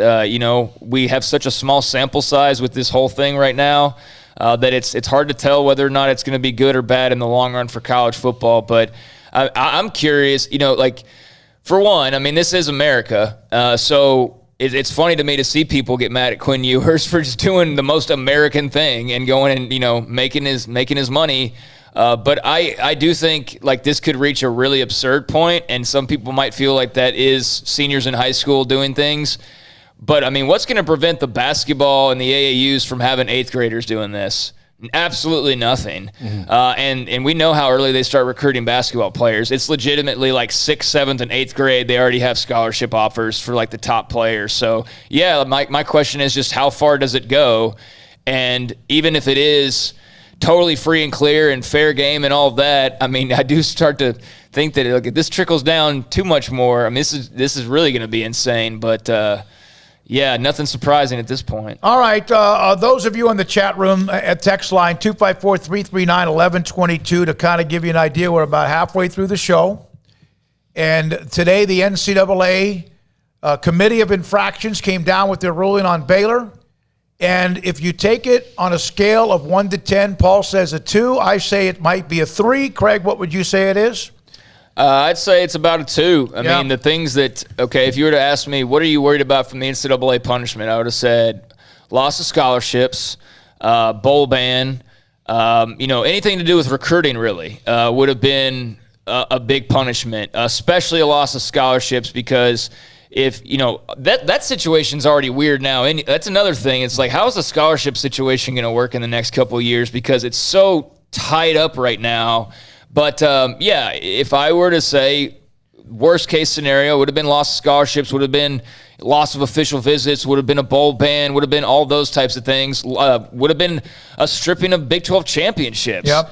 And none of that happened. So, outside of the kind of sort of recruiting rules that they have to play under now, but none of those are like really major, like a loss of scholarship. So, a 2. I mean, all the worst stuff didn't happen. So, as far as the punishments that could have been handed down. And it's all over after once the spring is over, it's all done. Yeah, I mean, they're done in 8 months. A lot of things that went with it, including the Big 12 money withheld. That should be returned this fall, which is a lot of you have asked about, and we have as well, and Bob Bowlesby answered that. And that's no little check either. That's like, what, $30 million? It's a lot of money. It's a lot of money that they've had. That they've just not had for like 4 years. Just because some people wanted to, we got to send a message here or so to appease, and in some ways deservedly so. Deservedly so. When we come back, if you're a Baylor fan, if you're a college football fan, your thoughts and reaction on today's Committee of Infractions. If you're a Baylor fan, are you relieved today? Are you still like, wait a minute? Are you like surprised in some way, one way or the other? 254-339-1122. And Odell James, who today was the one who got the show cause, his attorney has responded to that. And that's also next of what he has to say, not the whole thing. It's a long statement. And this is Sikkim 365 Radio. The city of Woodway growing. I was over yesterday. I was at Midway football practice to go over and see Shane Anderson. And, the Midway High School's got all of this construction going on. I call it the University of Midway. One of our sponsors during high school football, Masonic Construction's all over the place. And I was talking to Shane Anderson, and he told me he had just moved into a new home just south of the campus. And he told me that there's a couple of sections of neighborhood in Woodway where there are not just dozens, not hundreds, but maybe thousands of houses that are being built and have been built. I didn't know that. Woodway is growing fast. It is growing leaps and bounds. And they have so much to offer other than just a great school district, but also for the youth right now, even during as school's about to start. In fact, skateboarding clinics that run not just now, but also into the month of September for ages 6 to 13. They always have some sort of clinic when it comes to tennis, basketball, and gymnastics. And then also, if you want to stay in Woodway, hey, by the way, for an upcoming high school game or possibly a Baylor game, they have 7 different hotel locations in the city of Woodway. DiscoverWoodway.com can also show you much more when it comes to registrations for baseball, volleyball, and other clinics they continue to have. It's the city of Woodway at DiscoverWoodway.com. Y'all listen up. Let me tell you something about group meals from Rudy's Barbecue. It's got all you need for all the folks you gotta feed, smoked meat, sides, and more. There's everything down to the tablecloth, just like the one that you see at the store. At a bridal shower, it's better than flowers. And a long distance meeting, it'll pass the hours. It'll feed all the cousins at a family function. It's better than potluck at a church luncheon. Next time you need to feed 10 or more, call and order a Rudy's group meal. Next in line. Hi, Mark Stewart here with Bird Colgin Ford. Score big with Midway football and Ford trucks. It's time to catch football fever and find the perfect Ford truck for your next tailgating party. The Ford F-150 has been America's #1 selling truck for 44 years, and Bird Colgin Ford has the perfect truck for you to drive to your next football game. Enjoy the game. Enjoy the ride. Enjoy the many truck choices at Bird Colgin Ford. Visit us anytime at bkford.com, making buying your next Ford simple at BK Ford. Do you or your kids get nervous about going to the dentist? Stonewood Dental, Dr. Steve Childress, he can help. I've spent a career taking care of patients who as children had bad experiences, and now they're adults that hate going to the dentist. If I get a kid at 3 years old and they come every 6 months and it's a happy experience, it's normal for them. Now they have an accident at 6 or 7 or 8 at school. Now they have a broken tooth or a trauma, and they have to come here. They're used to lights, they're used to water in their mouth, they're used to experience, they already trust us. it's amazing what we can do with that kid without it being a negative thing. But if I see a 6 or 7 or 8 year old that's never been to the dentist, and now they have a trauma or an unfortunate unexpected toothache, it's harder to do that for that kid and it not be somewhat of a negative experience. So bottom line is I try to teach kids and adults and teenagers and everybody the way I'd want my family treated, which is where it's a necessary part of life. You just take care of it. It doesn't have to be that big a deal. Learn more, stonewood-dental.com. With so many companies and policies out there, it gets so confusing shopping for insurance, and I never know if I'm getting the policy that's right for me. Luckily, I met the team at the Niche Group Insurance Agency. With the Niche Group, you can go to one company and get access to coverage options from many insurance carriers, and you get to speak to a real person about your specific coverage needs. With the Niche Group, I know I'm getting the right coverage at the right price. If you need insurance, talk to the experts at the Niche Group at 1-800-258-8302. Southwest Sports Medicine and Orthopedics, the team physician of Baylor Athletics. Our doctors specialize in the diagnosis and treatment of any and all sports-related injuries. Celebrating over a decade of service in Central Texas, our doctors are equipped to handle a wide range of issues, whether it's your foot or ankle, orthopedic spine care, your hand or wrist, knee and shoulder pain, or if you're in need of our arthritis or total joint clinic. Come see us at the new Baylor Scott and White Ted and Sue Getterman Sports and Orthopedic Center. Trusted doctors at Baylor Trust, Southwest Sports Medicine and Orthopedics. Our goal is to get you back in the game. From the first workout to the last practice, sports is an incredible challenge. Hi, this is Dan Engel with the First National Bank of Central Texas, and we're proud to support each athlete, every parent, and our educators. From families, small businesses, to the biggest industry, we're here to help. With remarkable products like instant issue debit cards free at all of our banking centers, we've got banking ideas that fuel big dreams. The First National Bank of Central Texas. Familiar faces making local decisions. Member FDIC, Equal Housing Lender. Welcome back to Sikkim 365 Radio. That one picked off, and it's a pick six by Jalen Petrie. The 4 o'clock hour is sponsored by Boozer's Jewelers, the wedding ring store, specializing in custom jewelry and repair, all in-house. Now here's David Smoak, Paul Catalina, and Craig Smoak. So one of the parts of today's Committee of Infractions, when you heard the word or you see the term show cause penalty, that usually is not good news. There have been college basketball coaches, that have had that, and they have fought back to be coaches at a Division I level. But you have to kind of go through a process, and you have to prove to the NCAA why so-and-so should, in fact, be rehired or allowed to coach. One thought was that could be attached to Art Briles. It was not. We've read what they said about Art Briles in the report. The show cause was then brought up to be a former Baylor staffer, and there were a couple of reckless tweets to bring up the name of Colin Schillinglaw. No, it was not him. And Mack Rhodes specifically made that comment, and then when somebody asked Tommy Witherspoon, is it Odell James, he said, I cannot comment on that. Odell James was, in fact, the one who got a 5-year show cause. He's, I think, now at Duncanville High School. I could be wrong on the school. Duncanville or DeSoto, one of those schools. But his attorney now has released a statement saying that the reason Odell James was given a 5-year show cause penalty was because he did not show up for any kind of interview with the NCAA. And I don't have to dig all into it, but one of the concerns his agent or his attorney is that Odell James wanted to, but that they couldn't meet with him face-to-face.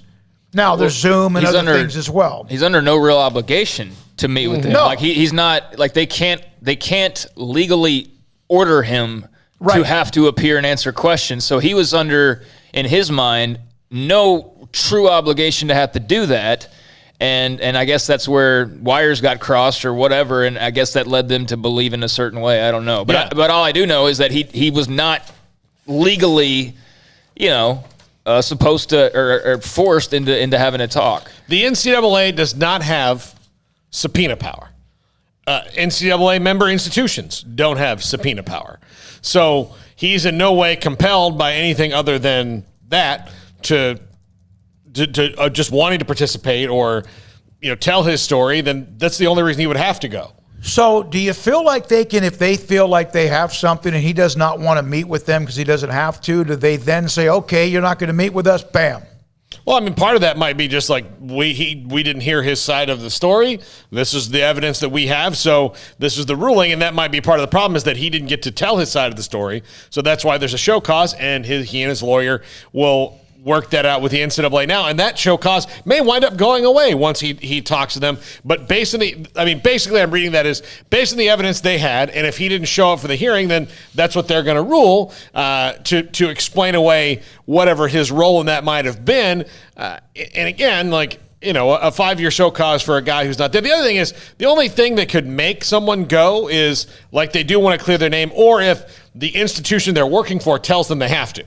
You know, so if your employer says you got to go to this hearing, you're probably going to go. Yeah, as his lawyer points out, he didn't have to do anything and wasn't forced into doing anything, and he was not an employee of anybody that the NCAA has control over at the time. So how are they going to punish somebody who's not even under their own umbrella is something that his lawyer's arguing, but his lawyer did say in bold in his lengthy response to James's punishment, the final report is clear. Mr. James decided with only respectfully declining to interview in person with the NCAA.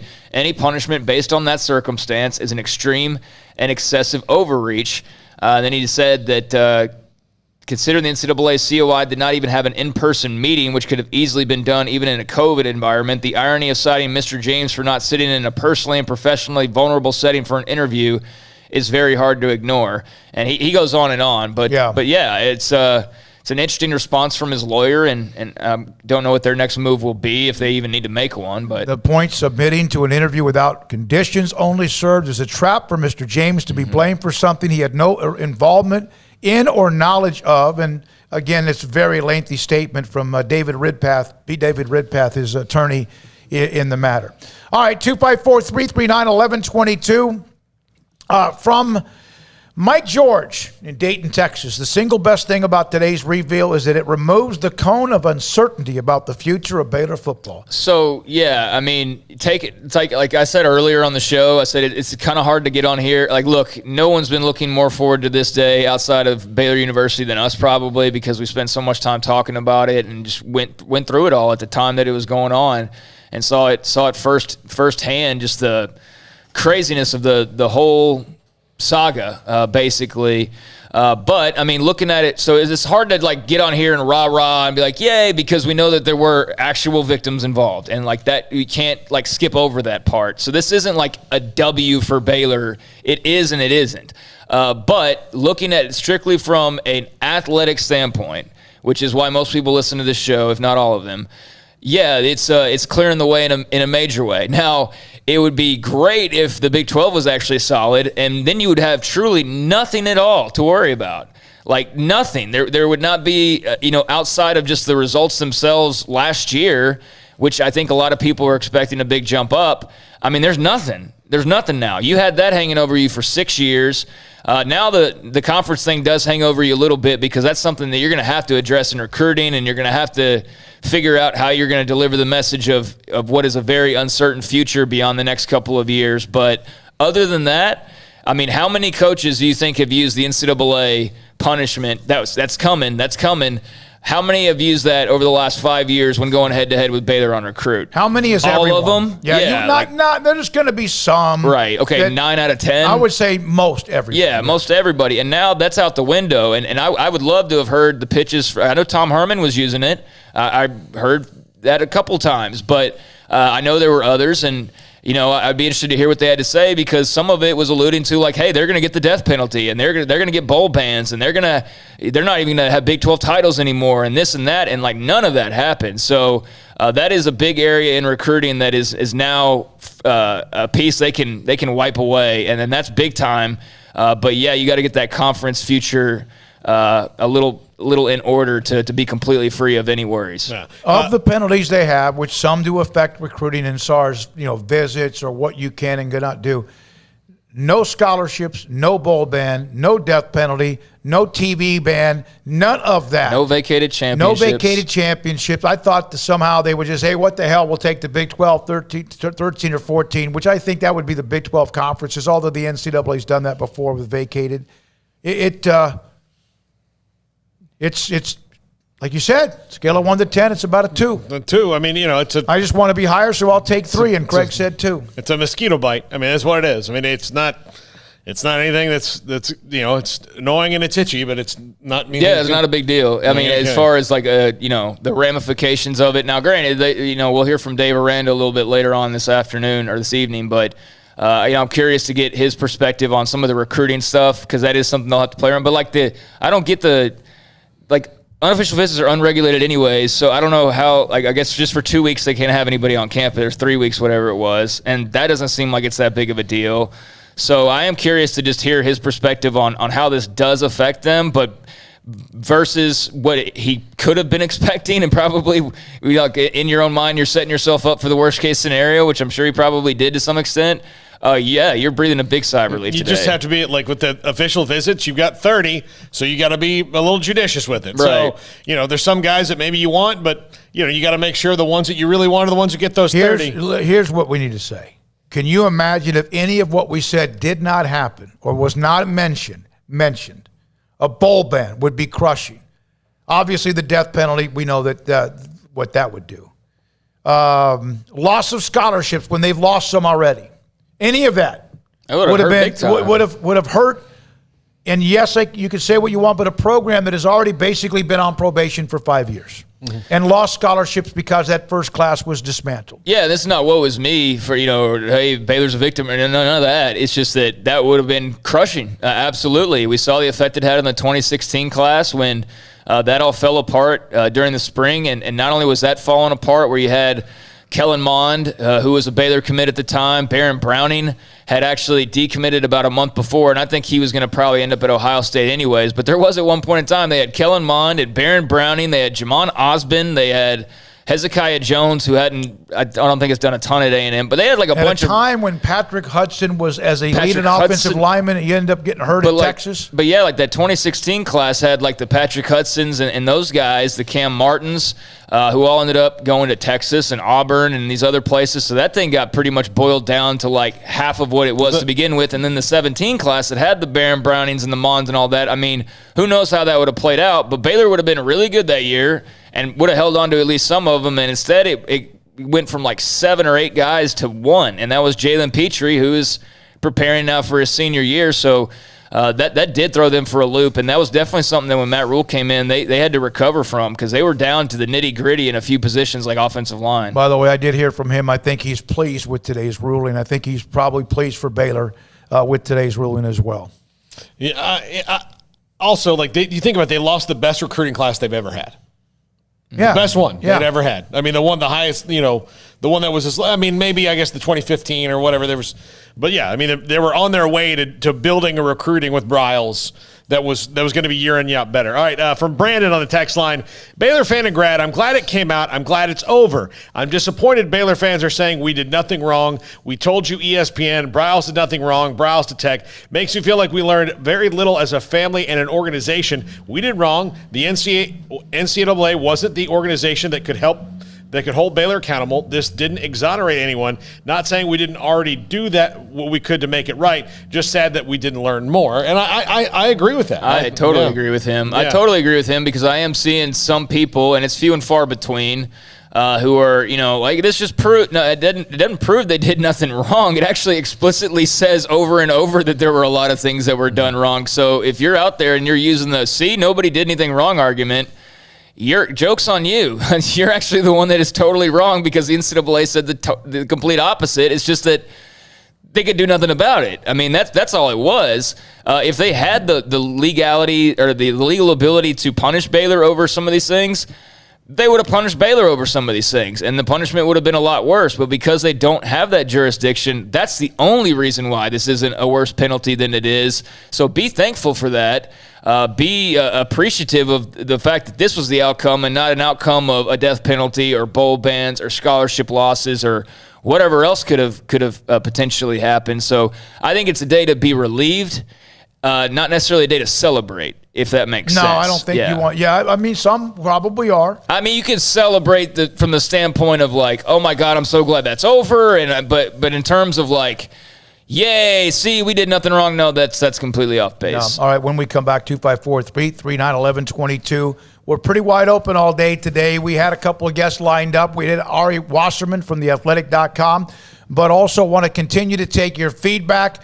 Chat room and text line, 254-339-1122. And this is Sikkim 365 Radio. Alan Samuels, Dodge, Chrysler, Jeep, Ram, Fiat. Right now, they have opportunities when it comes to options and more, when it comes to discounts, 0% financing opportunities. For example, here's one. But think about this. This is one truck, the 2021 Ram 1500 Quad Cab Lone Star. Value is up to $5,250 or 2.9% for 72 months. And you also get $1,000 bonus cash. Ram truck, back-to-back Motor Trend Truck of the Year. And then there's this the Make This the Summer event for not only Ram, but also Jeep as well. The 2021, the new Grand Cherokee Laredo or Limited, total values of $2,750, 0% for 48 months. That's one or the other. Or again, on top of that, $1,000 in bonus cash. Alan Samuels, Dodge, Chrysler, Jeep, Ram, Fiat, Loop 340 east of 84 in Waco. With more than 160,000 alumni worldwide and counting, the Baylor family is growing. And through the university's expanded Baylor alumni program, the family is growing closer. With hundreds of local volunteers planning events in cities and towns around the country, you can gather with fellow Bears no matter where you are. So, get connected, get something started, get involved, and make plans to get together with Baylor alumni. Visit us at baylor.edu/alumni. Boozers is the wedding ring store and more. If you're ready to get engaged or already married and want to upgrade your wife's ring for a special anniversary, Boozers is the place to go. With the largest selection of premier quality diamond engagement rings and wedding rings in Central Texas. They have 7 cases with over 300 styles of rings from top designers like Natalie Kay. Choose from yellow, white, or rose gold, plus beautiful top quality loose diamonds. With an in-house jewelry, they can also custom make anything you want. Bring in a picture or drawing and let Boozers create your one-of-a-kind pendant or ring. They can even use some of your old gold and diamond jewelry to create something new. At Boozers, you'll find a great selection of quality timepieces, and Boozers is the place for expert watch maintenance and repairs too. They specialize in expert Rolex watch repair for fine jewelry, watches, custom work, and more. Go to Boozers on Valley Mills and Lake Air Drive in Waco. Boozers, the wedding ring store and more. It takes time to reach goals. It's a truth that applies to more than sports. It goes for your financial goals as well. You work hard for your money, and you deserve an investment strategy that lines up with your game plan. And Tom Albers, your Edward Jones financial advisor, can help. If your financial investments aren't putting forth the effort you desire, stop by today for a financial review. Tom Albers, 4301 Lakeshore Drive, 254-776-7605. Edward Jones, member SIPC. Escape the mundane with the responsive power and exhilarating agility of a new Cadillac from Richard Carr Cadillac. Smile behind the wheel again in the supercharged sophistication of a CT4 or CT5 sedan, or the sporty and spacious XT4, XT5, or XT6 lineup of SUVs. Starting at only $33,395, the Cadillac of your dreams is waiting now at an affordable price at Richard Carr. Test drive from the expansive selection at Richard Carr Cadillac, or let us bring a test drive to you. Go to richardcarcadillac.com to schedule a test drive today. At Impact Research Institute, we can help you identify if you have non-alcoholic fatty liver disease and measure for liver stiffness or scarring. If you or a loved one has diabetes, high cholesterol, hypertension, obesity, or concerns about your liver health, Impact Research Institute may be able to help by providing liver health screenings quickly at no cost, physician counseling, and opportunities to qualify for clinical trials. Visit us at impactresearchtx.com for more. Let Camille Johnson Realtors guide you seamlessly through the process of buying your dream home or selling your current one. Commercial, farm and ranch, or residential, Camille Johnson Realtors can smoothly and successfully lead you through any transaction. With a team of 28 experienced agents who are excited about serving you, Camille Johnson Realtors services the entire greater Waco area. If you're in the market to buy or sell, contact Camille Johnson Realtors, 104 Midway Center in Woodway, or find them online at www.camillejohnson.com. Camille Johnson Realtors, elegant, charming, Army. Warm. Welcome home. Welcome back to Sikkim 365 Radio. Have you subscribed to our YouTube channel? Do it today by searching Sikkim 365 on YouTube. All right, this 4 o'clock hour. Take you all the way up until 6 o'clock at 254-339-1122. There was one local note, and then we go to Howard and also text in the chat room. Caleb Douglas, who's the young man that was committed to Baylor and then decommitted, he committed to USC. Didn't take long. And normally when you see somebody decommit, it's going to probably be, unless it's during a certain time of the year, you're going to probably see that person commit to somebody else because they've gotten his attention or her attention. Yeah, I mean, good for Caleb Douglas. Selfishly for the Earl Campbell Award, great news for that because now there's another USC candidate, so I get something out of it in a way. Although they've already had some candidates over there. Was it Ronald Jones a few years ago? But now, I mean, there's Keontae Ingram's out there, and I mean, shoot, it feels like half of the UT football team from the last era is out there. I know the recruiting coordinators out there now, Mr. Whisper or whatever, and a few others. But yeah, USC's an intriguing spot with Graham Harrell out there. They've definitely put some more effort into the state of Texas, and you're seeing some of that payoff. And yeah, clearly they had a message that Caleb Douglas really liked hearing because it took him, a matter of hours between that decommitment and then that commitment to Southern Cal. So good for him. Best of luck to him. Joey B on the text or chat. Show me some love, guys, here in Fort Collins, Colorado. Colorado State wants to be a part of the Big 12. We've heard their name. Not from anybody within the Big 12, but we've heard a little bit of love. Yeah, I think unfortunately for Colorado State, they're like on the outside of the outside looking in. It feels like because, we first of all don't know at all who would be like we have a loose idea of who the expansion candidates, if the Big 12 were to go that direction, would be. But yet we don't know if they'll even be able to go that direction because they might not have the opportunity to go that direction. But there does seem to be kind of like that tier one that people bring up. And it's Cincinnati, and it's, those AAC schools, Houston and UCF. And then I would say, like, the next group that's brought up, that's when you get into the Colorado States. But, like I've said it multiple times on this show, it looks like things are settling down. But if there is some, like, catastrophic shift once again and something happens with, like, the Pac-12, for example, and you could somehow finagle Colorado back to whatever the Big 12 would look like or somehow group up. I mean, maybe Colorado State gets involved in that as well. But, more's going to have to happen for sure for schools like that to have a chance. I agree. All right. But, by the way, again, thank you for watching us in Fort Collins. Paul? Absolutely. Let's go to the calls on the BetUS caller line. Use promo code SICKM125 on BetUS.com. Howard in Oregon. Howard, thanks for your call as always. Hey, thank you guys as always. Hey, I want to just mention something about the NCAA. It's like one of the most subjective, not objective organizations that I've ever, heard about or whatever. I've never had any specific dealings myself with them. But I can just go down memory lane with the Pac, whatever, 10, 12, and just, here's some shining examples. That thing with Sean Miller, the basketball coach, over Ayton. That thing went on for years. The U of A finally fired Miller.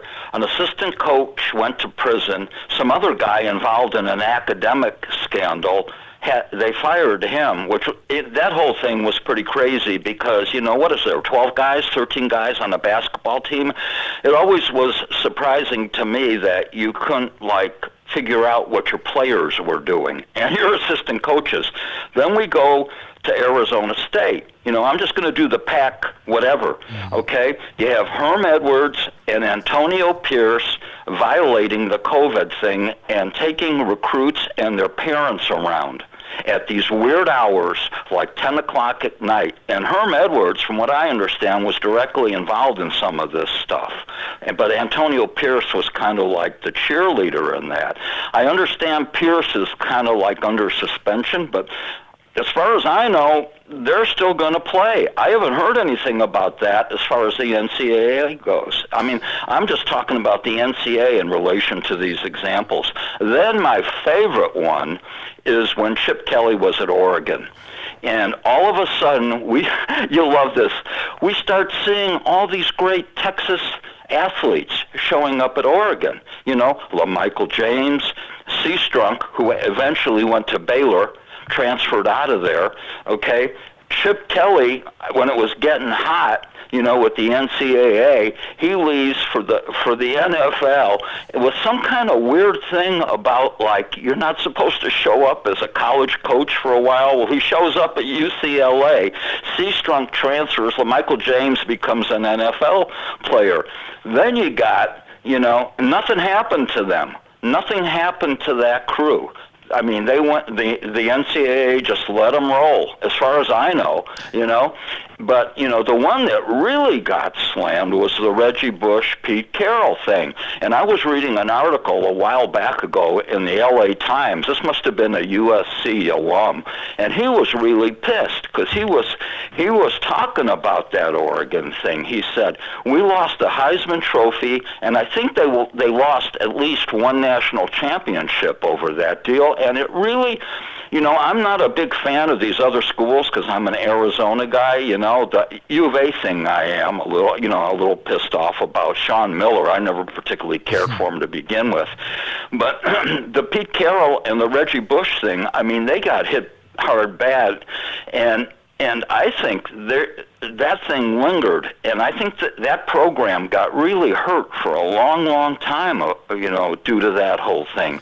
So I guess my point to this little rant is that how arbitrary, I think that would be a better word than subjective, the NCAA can be. You know, it's just, I don't know.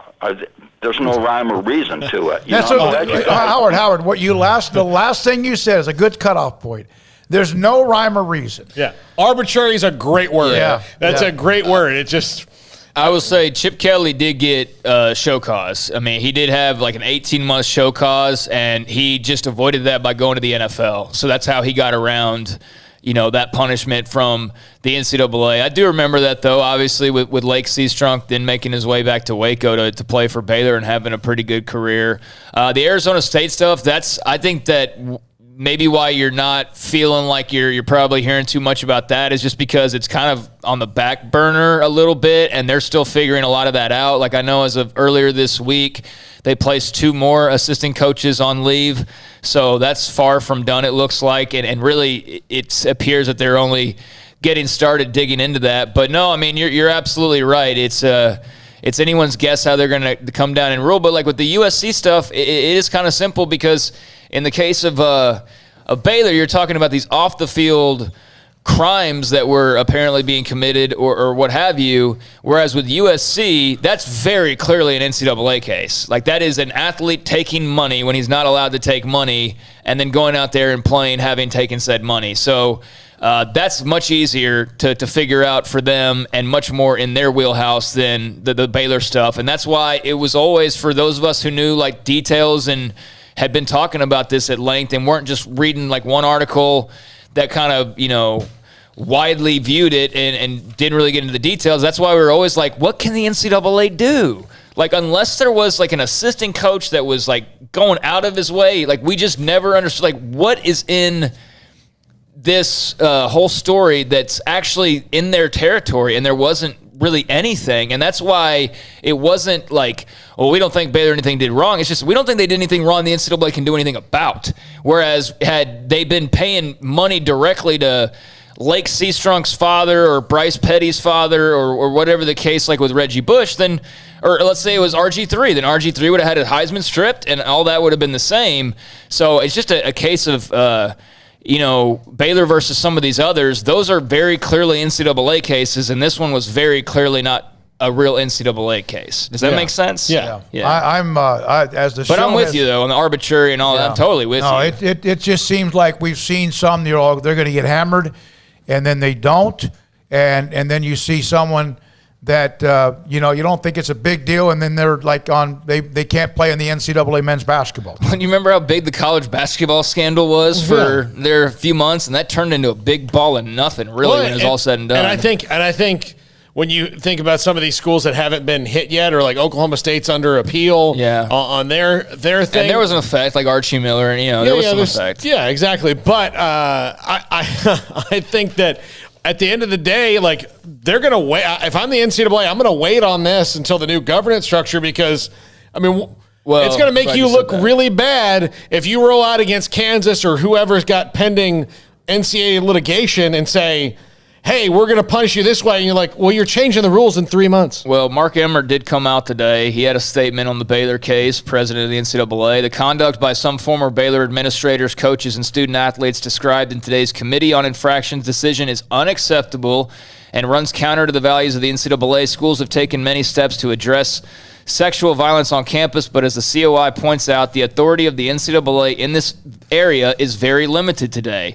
This is a clear demonstration of why the association needs transformational change to create alignment between authority and responsibility to address the most critical issues in college sports. The newly formed Constitution Committee is charged to effectuate the change, and the membership should vote to do so at our national convention in January. So that's them saying, hey, we don't agree with what happened, but we can't do anything about it the way you'd like to, but that's why now we're going to change so that we can do something about it. But shouldn't this have been happening years and years ago? Well, but they're always reactive and late, very reactive. just like with the NIL. One of the things, we got to take a break here, come back with the 5 o'clock hour. They're always late. They're always late. And yet, based on the rules, today's ruling, whether you agree with it or not, they went by the letter of the law. Just like if, again, you go to court because of a speeding ticket or you go because of something worse.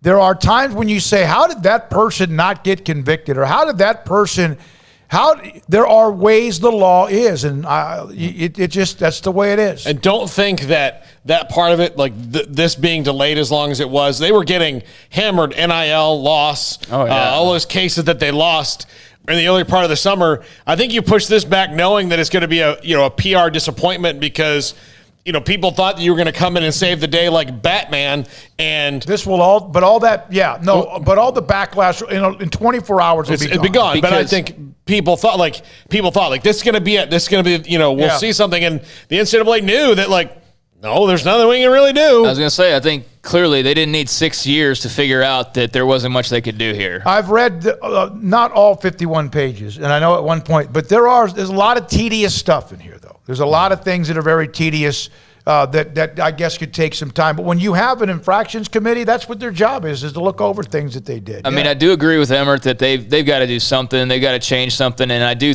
I'm not advocating for colleges to basically become their own police forces, even though they are in some ways. But, I mean, I agree with him that there is transformational change that needs to happen.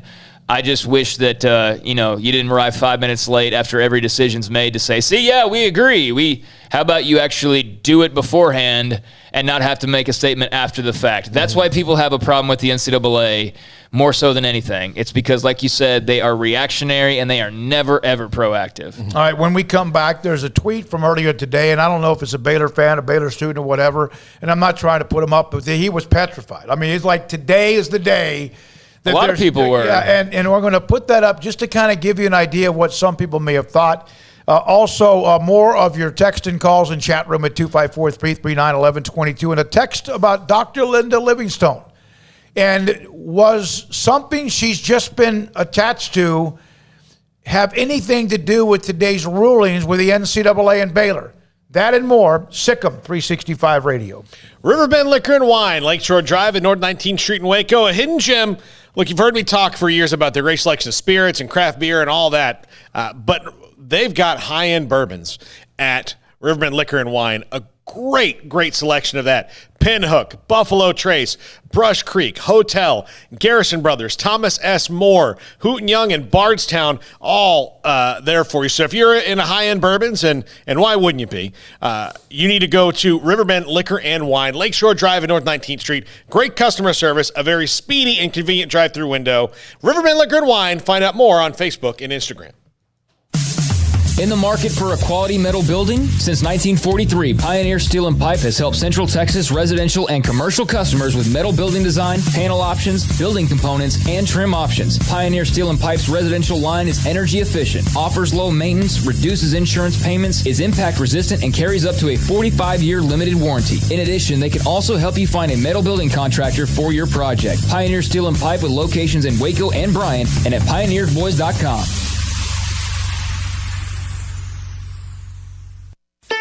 Don Humidor, your home with a 48-foot walk-in humidor with the elite cigar brands from around the world, including the #1 cigar of the year, Aging Room Cuatro Nicaragua. Plus, they have the great brands like Macanudo and Artur Fuente, Rocky Patel, Aston, and so much more. CBD, great for sore muscles, aches and pains, sleep, Vita Dreams, and anxiety, mild depression, general health and wellness. Their staff very knowledgeable on the subject. If anyone is curious about CBD, ask Carol and Ashley. Don Humidor in the Townwest Shopping Center off Valley Mills in Waco.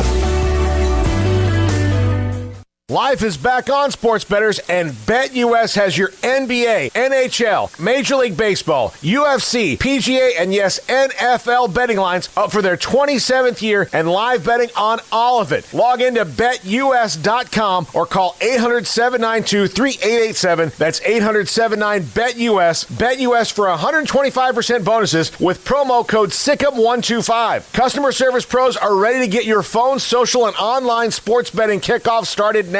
Play with the proven mainstay in the industry. BetUS. You bet, you win, you get paid. BetUS.com. Use promo code SICK'EM125. At Marco's Pizza, get craveable pizza made the Italian way with dough made from scratch, an original sauce recipe, 3 fresh signature cheeses, and premium toppings you love, served hot and safe. Right now, you can get unlimited medium one-topping pizzas for just $6.99 each. Why stop at just one? Order with your app or at marcos.com for curbside, carryout, or delivery today. Marco's, pizza lovers get it.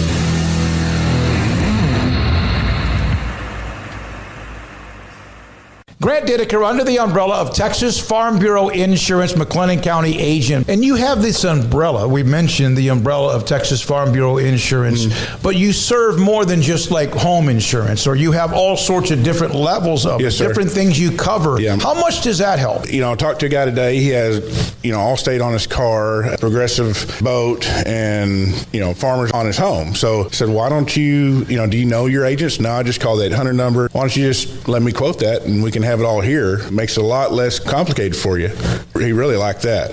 So yeah, we have auto, home, life, several different brokerage options, classic cars. Got to ride in a 1978 Ferrari one time. Grant Dideker, Texas Farm Bureau Insurance, McLennan County agent. If someone wants to contact you, just straight on your cell phone? Yep, 254-265-0442. Grant Dideker, Texas Farm Bureau Insurance, a McLennan County agent. Welcome back to Sikkim 365 Radio. The Sikkim 365 radio app is sponsored by Allen Samuels Dodge Chrysler Jeep Ram Fiat in Waco. Your friend in the car business at Loop 340 and east of 84. Come by. Let's be friends.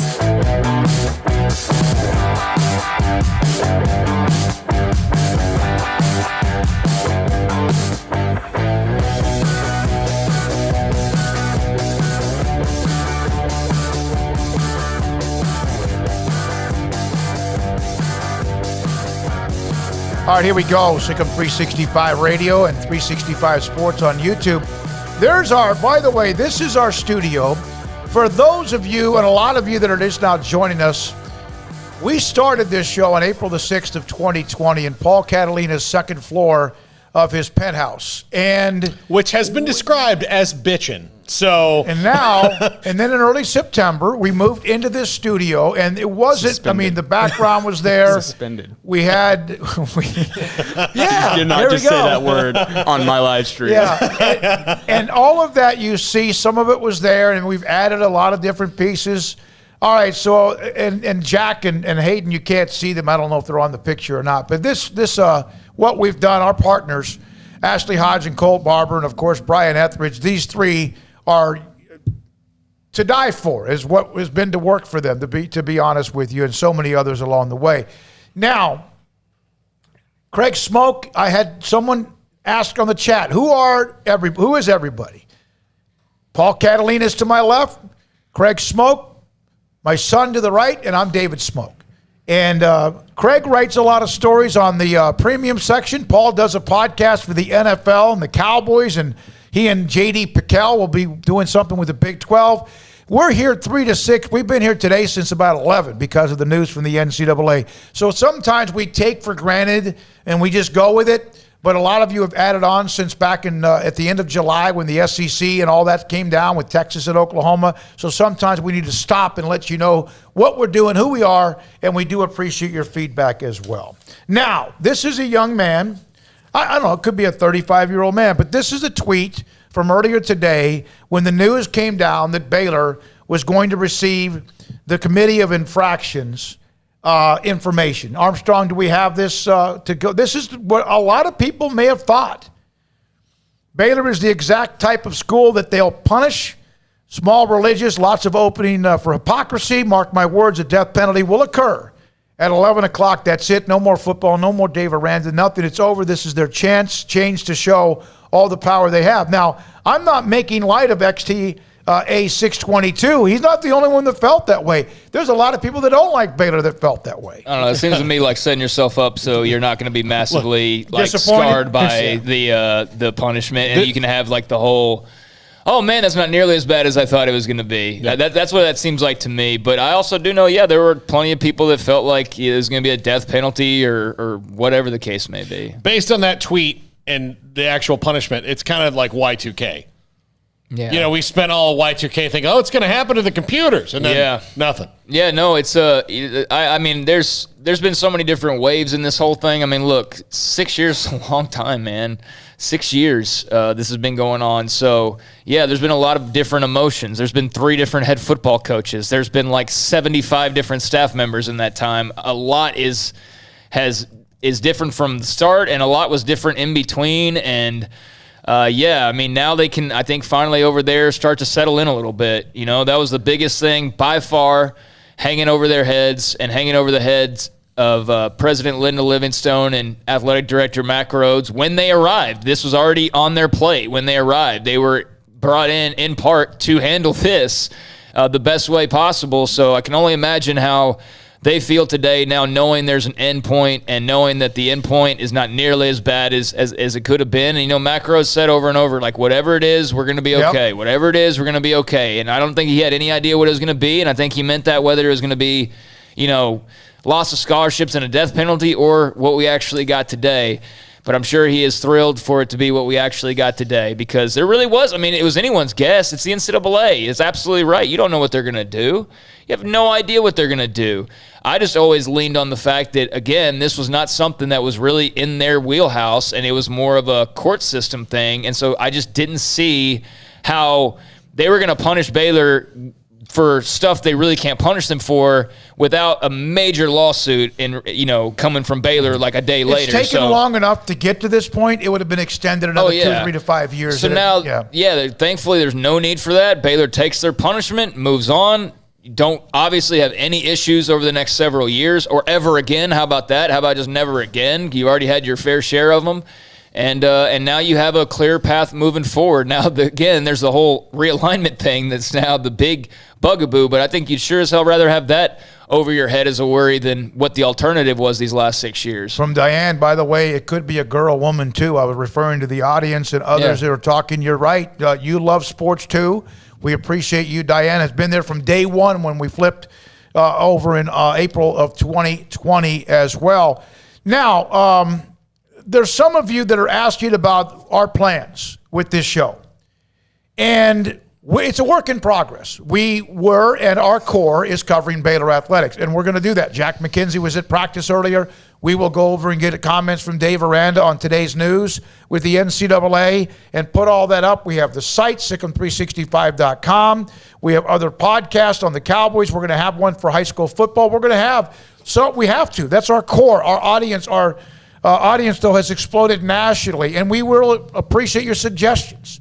And a lot of you that are calling or texting or chatting from all throughout the country. We had 2,600 subscribers on July the 1st. I think now today we're at 8,630. That's you. We appreciate you. And we do see this, and we will, of course, pay attention to that as well. I mean, as far as the actual question goes, I mean, I think that's kind of a work in progress. And, you know, the realignment piece of this, which is obviously what led a lot of people to watching us. I mean, that is the reason why a lot of people started watching, especially on YouTube. That changed things. That changed the course of what, like, I mean, if not for that, then we would have been doing the same type of show we were doing previous to that. But yeah, now with a different type of audience that, you know, we're gonna talk a lot of college football, a lot of national college football. I mean, I think that's the bread and butter, and that won't change. And then, yeah, some of our more local stuff might be kind of divvied up, but you got to go find it other places, but won't be hard to find. So that's not going to go away entirely, but certainly it'd be probably bad business to have the audience that we have now, and then, you know, all due respect to the random school that's going to pop in my head, Salato's head coach on, you know, that's probably not in the best interest of the show to do that as regularly as we did it in the past. So, yeah, there will be changes, but there will be plenty of college football, and there'll be plenty of that other stuff, too. It'll just be elsewhere on the site or on the YouTube page. Yeah. All right. By the way, people now want to start sending a hat to Craig to wear. Okay. I'm going to put up. I actually just emailed Colt 2 nights ago, and I was like, "Hey man, you think I can get some like different options, like I change it up and like one that's gold with green or like white, you know?" And so I'm going to give out a PO box. Oh God! If you want to send us a hat for Craig to wear, we will do that, and he will change it along the way. He is not going to wear certain schools' hats that he doesn't like. So there's like 2 or 3 of those. I think most of you know who they might be. 254-339. Yeah, 254-339-1122. Paul, I got to stop for a second, and I know that you have the top 5, and that's like a long time from now. I want to let everyone know, when the Sam Mukawachu trial, the verdict came down in August of 2015, which really started this entire process. I'm not saying that there weren't things going on, because obviously they go back to the 2011 season and maybe earlier. From the beginning, Paul Catalina, not that others didn't have some of the same opinions, Paul Catalina nailed this bullseye of what actually was going on and what the ruling should be, not based on the fact that he likes Baylor, covers Baylor. He didn't go to Baylor. Okay. None of us all went to Baylor. He absolutely bullseye of what he thought was going to happen and what did happen. Yeah, let's make it very clear. None of the 3 of us grew up Baylor fans, went to Baylor, or lived in Waco before radio. I don't have any relatives that went there. I don't have any family members that went to Baylor. I know some kids from high school that did, and that is the extent of my connection to Baylor, to make that very clear. Now, behind the scenes, Baylor student, you know, we do have that connection. But to be very clear on the background of this, Paul sat in the trial every single day. Yep. Like, he missed the radio show for a week or 2. You got a vacation. To sit in this boring trial that, I mean, regardless of what the subject matter or whatever, you're sitting in a courtroom all day. That's just not fun. It's not even fun for lawyers to do. But yeah, you did that, and you took it all in, and you had your opinion after the fact, and it was different than the ones who were not in the courtroom and were basically just going off the articles that they were reading and coming up with huge opinions that had no real insight to them. And Paul's sitting there, actually there, not talking about being there, not talking about what he would do if he was there. You know, he was actually there. And, and you thought, like, this was going to probably be the outcome ultimately, but, you know, it just took 6 years. It did. And I just thought, like, you know, when you hear everything and then you know, I heard everything in that Sam Mukawachu trial, and it was a life-changing moment for me, because to that point I had just been kind of I'd been an on-air host and not really ever sat through anything like that, and I learned a lot. I learned a whole lot. It changed me at my core, sitting through something like that. I'll tell you. I think the whole scandal changed all of us in some ways, for sure. Exactly. And so, but, you know, when I had to take a step back, when it was about I did, in the week after that trial, I did maybe 50 interviews around the country. And about halfway through them, I said, you know, I really need to, like, look at this from every angle, because people were going, well, what is the NCAA going to say about this? And I said, look, I know they're going to say something, but the NCAA's rules govern impermissible benefits. And so I don't know what an impermissible benefit would have been to come out of this, other than, you know, paying for someone's lawyer, you know, or something like that. And that's where I was like, there's not much the NCAA can do. Now, Baylor's, and I said this when I was on Outside the Lines, I said, the Baylor as an institution has to address the fact, and this was widespread on campus. Look, Sam Ukuwachu got a degree from Baylor. The woman he raped did not. Or he was accused. I mean, I know that trial is still pending and appeals and all these different things have happened. He's lost a couple, but the woman who was... Yeah, he's been cleared twice and then turned around twice. Yeah, so I say I should pull back on that a little bit, but his accuser did not graduate from Baylor. And the football program put an extra microscope on that, in that is messed up, but that happened with everybody else, whether it was a biology major, a football player, or anybody else. That was happening all across the campus, and that was the problem that Baylor needed to address, and the NCAA has nothing to do with that. No, I mean, I remember getting yelled at. I remember a bunch of tweets, mostly from Austin. That was where, a lot of that initial vitriol was coming from, and I could go back and find the tweets right now. I can remember it clear as day. But I remember getting a lot of those to the point where it's just like, okay, not even gonna look anymore. But the whole time we were all saying, like, this wasn't just a football thing. And you tried to say that, and people would just shout you down. You're covering for Art Briles. You're covering. It's like, no, we're not saying that nothing happened, but, like, this was not a football-only thing. We said that from day freaking one. This was a campus thing. This was a administration thing as far as antiquated policies, as far as not being up to date on Title IX. That was when that Ken Starr was just, he wasn't a believer in Title IX, and it stemmed from that. Like, he didn't think it was constitutional, and he wasn't in agreement with it, and so some of it stemmed from that. But the whole time we were saying, like, this, Texas Monthly wants to paint it as only Baylor football. This reporter wants to paint it as only Baylor football. They want to say it's only Art Briles, it's only this, it's only that, but it was so much larger than that, and today shows you that, yes, that was in fact the case. This was not just a football thing. It was a Baylor University thing. And one of the things, Smokey, I believe I told you and Butch when I did my phone cut-in at the end of the day as I was on my way home on one of the trials, is Baylor had one of their deans of discipline, the people who investigate matters such as this, testify. And it was the testiest moment in the entire trial. There were a lot of objections, a lot of things that she wanted, like text messages and things that she was going off of. And it occurred to me in that moment, well, my gosh, I don't think Baylor has a handle on what this issue really is, given that this is the person who had to investigate this. And this is no knock on her. This was, her job is things come across her desk as a person who investigates disciplinary matters between students on campus. And most of what she gets are a student cheated on a quiz, somebody snuck a bottle of booze into the dorm, somebody was sleeping in their girlfriend's room after curfew, somebody egged the wall of the dorm. I mean, those are the things that they do. And so you're talking about little tiny blips on the radar compared to a crime that the police have a hard time investigating. And they have rape kits, subpoena power, things at their disposal that universities just don't have.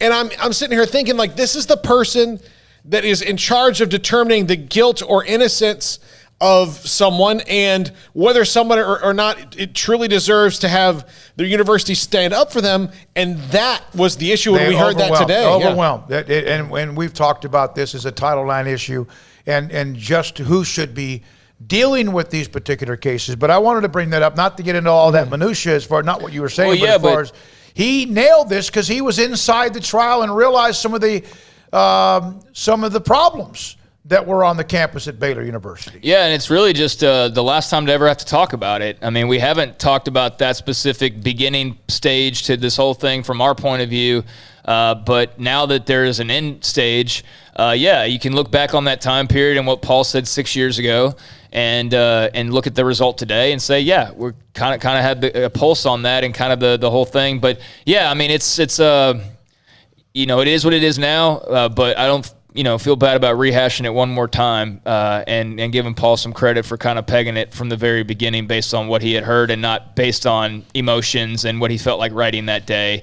And no, you don't get more money because I just gave you a compliment at all. Hey, Armstrong, can you put the graphic up one more time for those who are now joining us, because we're on a loop quite a bit and a lot of people that will catch us now. And by the way, Jennifer Witcher, thank you. I just saw some of what you said. You've been with us since day one of April 6th of 2020 and how we started this and how it came about and where we are. Thank you for your loyalty and what we do to help cover your favorite program. But here are the penalties. Today, the NCAA release. We're not going to get into too much of it, but the 4 years of probation, that means that Baylor needs to watch out what they do for the next 4 years. Yeah, that's the thing. They're not total. I mean, they're cleared, but they're not totally in the clear. No. Like they cannot afford a slip up in any way, shape, or form in the next few years. What is the next 4 years, the next 4 calendar years? A $5,000 fine. I don't even know what that means. Reduction of 30 football. I guess I got this blocked out in front of me. I don't have it in front of me. There's bans on visits, bans on football. What are you shaking your head for? I'm just going over it. Reductions of various visits and also being able to go look at talent. It's kind of there, but none of this is a bowl ban, loss of scholarships, death penalty, or vacating any of the Big 12 championships in 13 and 14. I can't read it. I don't have the piece. I know you printed it out for me, Paul. If there's more you guys want to clarify, then go for it. No, that's what it is there. So a pretty light penalty overall. It could have been so much worse. It could have been absolutely so much worse, and it's not. Here's a 571 text. Have you guys ever thought about adding Liberty? That name has not been brought up. So what, the Big 12? Yeah. Absolutely no chance of that happening. Not going to happen. And I'll tell you this, as Bob Bowlesby remains the commissioner of the Big 12, because of the tie-ins with Ian McCall and others, it's not going to happen. They have no hope of joining the Big 12, especially if Ian McCall is AD. And even if he wasn't, I still don't think they have much of a chance of joining the Big 12, to be perfectly honest. They have a massive enrollment, all that. But and why would they, I mean, in their position with their unique way of doing things, and I know there has been some change at Liberty as well from Falwell and all of that, but, I mean, they're kind of fine just being an independent in my mind right now. I mean, I think, that's a status that some people wish they had. Rather than the wish they were in a conference. Now, I know there's obviously benefits to being in a conference, but, Liberty's definitely not coming to the Big 12. Well, yeah, and they're kind of insulated because of their gigantic following, and, so – they don't really need it, so to speak. I guess they could, definitely use the Big 12 affiliation. That would help them, and they do win some football games. They're with Hugh Freeze now. But, yeah, definitely not in the Big 12. I just don't think again, they just became an FBS school recently. Mm-hmm. So, I mean, that'd be quite the jump. Yeah, that they're good. And the most bizarre thing ever is they happen to be on Baylor's schedule to start the year in 2016, the year that all hell broke loose. Everything blows up. Ian McCall's no longer AD. Goes to Liberty. Matt Rule takes over. And they beat Baylor straight up in the opening game. Right there. And, I mean, you could just see 1-11. I'm surprised. Well, they did beat Kansas. When we come back, we continue this 5 o'clock hour. Paul's top 5 in a little bit. And this is Sikkim 365 Radio. Dr. Kent Petty and his staff can try to help you become the high-performance man that you want to be, need to be, and maybe used to be. How? Go get your blood work. How do you do that? Contact Dr. Petty on the website, pettycliniclowt.com. There's a number and email address in the top left-hand corner. Tell them I sent you. And, oh, by the way, they will get in touch with you and maybe even describe a few things when you call them or email them about how you feel. It could be a lot of different things. Well, one out of every 3 men have symptomatic issues of low testosterone. Could be your sleep issues, could be focus or your energy, and also could be your sex drive. Could be 1, 2, 3, or all of them. Dr. Kent Petty will get you blood work. He'll get you an appointment with a lab, get the results, check out your testosterone levels, and if they are too low, he can put you in a program to help you become the high-performance man that you want to be, used to be, and need to be at pettycliniclowt.com. Nothing beats fall, football, and Ford. Hi, I'm Mark Stewart with Bird Colgin Ford. The Friday night lights at Midway High School ignite that electric feeling. And Bird Colgin Ford, we have some cool electric vehicle options as well. Come put your custom order in today for the all-new Mach-E or Ford Lightning. Enjoy the electricity and the lightning speed on the football field and nominate who you think deserves the Built Ford Tough Player of the Week at FordPlayerOfTheWeek.com. Visit us anytime at BKFord.com, making buying your next Ford simple at BK Ford.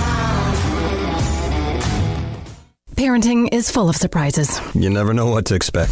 So after our son was born, I called my Texas Farm Bureau insurance agent to set up a life insurance policy in case something happened to me. Sawyer is now 2. And we'll soon have a sister. There's no one else I would trust with protecting my family. Stop by and see our agents at one of our 3 McLennan County locations. Coverage and discounts are subject to qualifications and policy terms and may vary by situation. Waco Regional Tennis and Fitness was built to help give you a chance to enjoy an elite tennis facility, but also to remain fit and reshape your body. And ahead of the curve with the explosion of interest in pickleball with instructors Joe Rosa and Jody Thurman and courts available. Like your body, Waco Regional Tennis and Fitness has gone through its own physical changes. Large flat screens stretched across the weight room with Wi-Fi available with their own app to enjoy news, business, weather, or sports. Beautiful sound of members working out, running, lifting, stretching, group exercise classes throughout each day. Personal trainers Christy London and Randall Corley. New look bar and lounge area with beer and wine with large flat screens. New touchless water fountains outside of each locker room, and both include shower, sauna, and whirlpool, and a world-class tennis courts facility and youth academy led by Pro Britt Coleman. Fitness and tennis merchandise and a tanning bed. I promise you'll look and feel better. You just need to walk through the front door. It's time to react today, not tomorrow, at Waco Regional Tennis and Fitness, Lake Shore Drive in Waco. At Ideal MRI, we feel blessed to be part of the Waco community. We're a small family business here in Central Texas. At times like this, the cost of healthcare has never been more important. And unfortunately, significant illnesses and injuries still occur. And that's why Ideal MRI is open and here to serve you through this difficult time. So if you need an MRI, ask your doctor about Ideal MRI. You can schedule online in minutes at idealmri.com or call 833-IDEAL-MRI.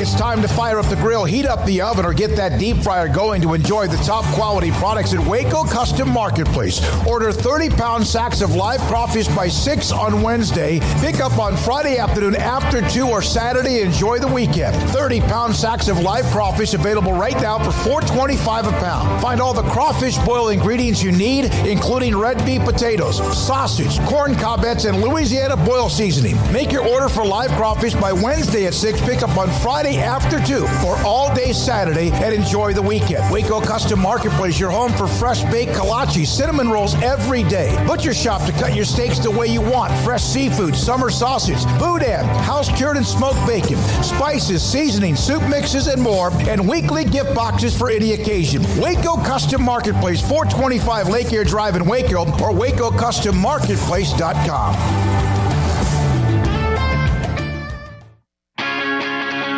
Welcome back to Sikkim 365 Radio.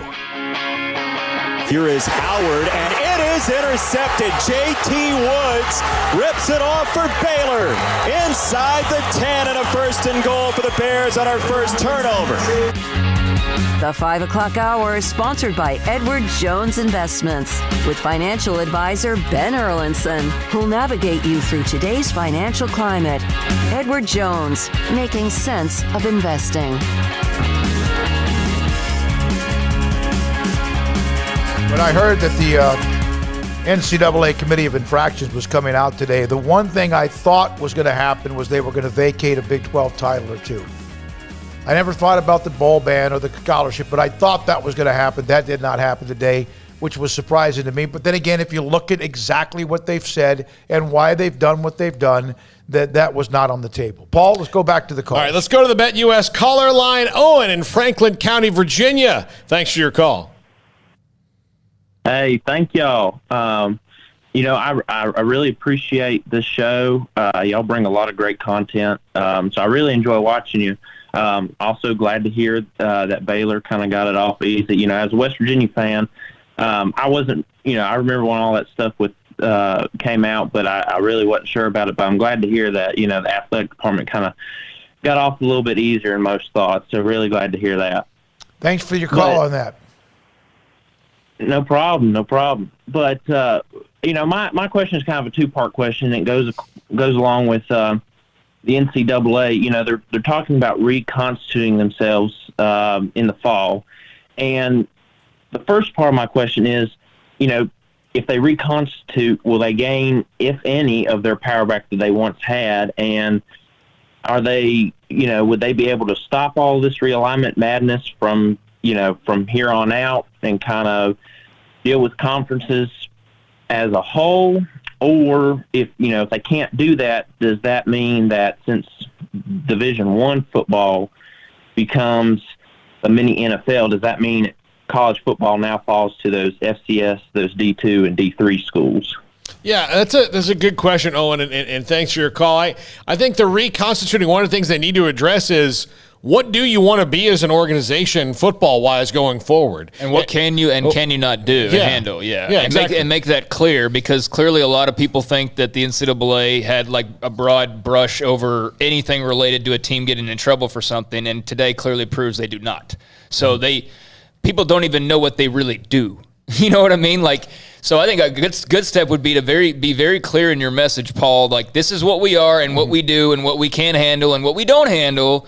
And then, establish that, because I think there's just too much confusion over what they are to begin with. You know what I mean? But as far as the reconstituting goes, yeah, I mean they've got to decide what they are now, and what they are in the modern context, and what they're, because they don't. Again, I always think of the scene from Office Space where the guy goes in and he's about to get fired, and the Bobs ask him, "What would you say you do here?" Mm-hmm. And he can't really answer that question because he doesn't do much. He's unnecessary, and that's where the NCAA is. They are the jump to conclusions, Matt Guy from Office Space, because their secretary does everything. They don't really do much, and they're unnecessary. So make yourself necessary.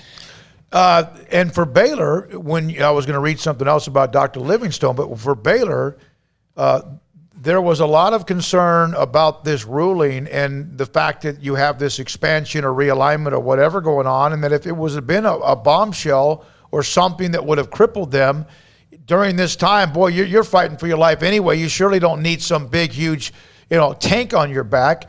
To me, this doesn't hurt them. When it comes to where they might end up. It doesn't mean it's like a bonus, but it surely gets that out of the discussion when people start to look around on who goes where, if at all. Yeah, I mean, it doesn't increase the size of your school. They're going to be smaller than most based on, just their enrollment and their ideology and all of that. It doesn't increase the wins in football. It doesn't increase, those types of things, but it does take a big weight off your shoulders. And if you are somebody who has you're a conference that's potentially looking into Baylor, you definitely would have been looking into them and seeing this and not having a resolution.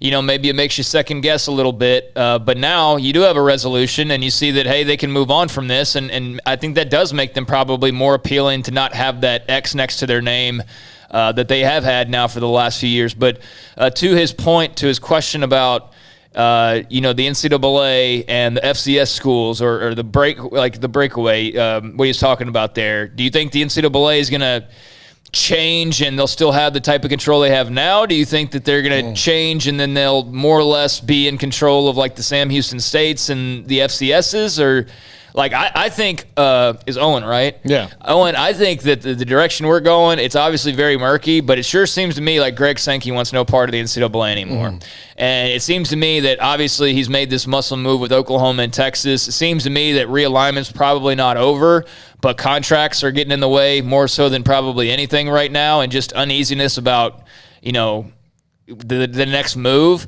But I could very easily see a breakaway from the NCAA in the next few years, and you have, maybe it's not Greg Sankey, but someone like that as your czar, because people have been clamoring for that, and why the NCAA hasn't, established a position like that more so than just having Mark Emmert come out there and look dumb every time he talks.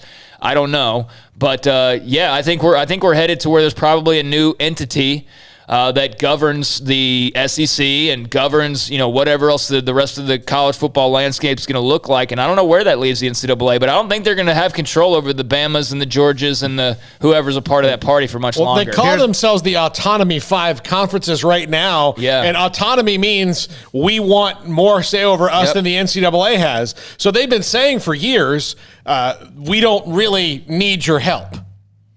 The NCAA, as when I grew up, which of course I know, I understand where that was back when, like Moses came down from the mountains or whatever. When you used to walk 10 miles in the snow barefoot to go to school, uphill both ways. Yeah.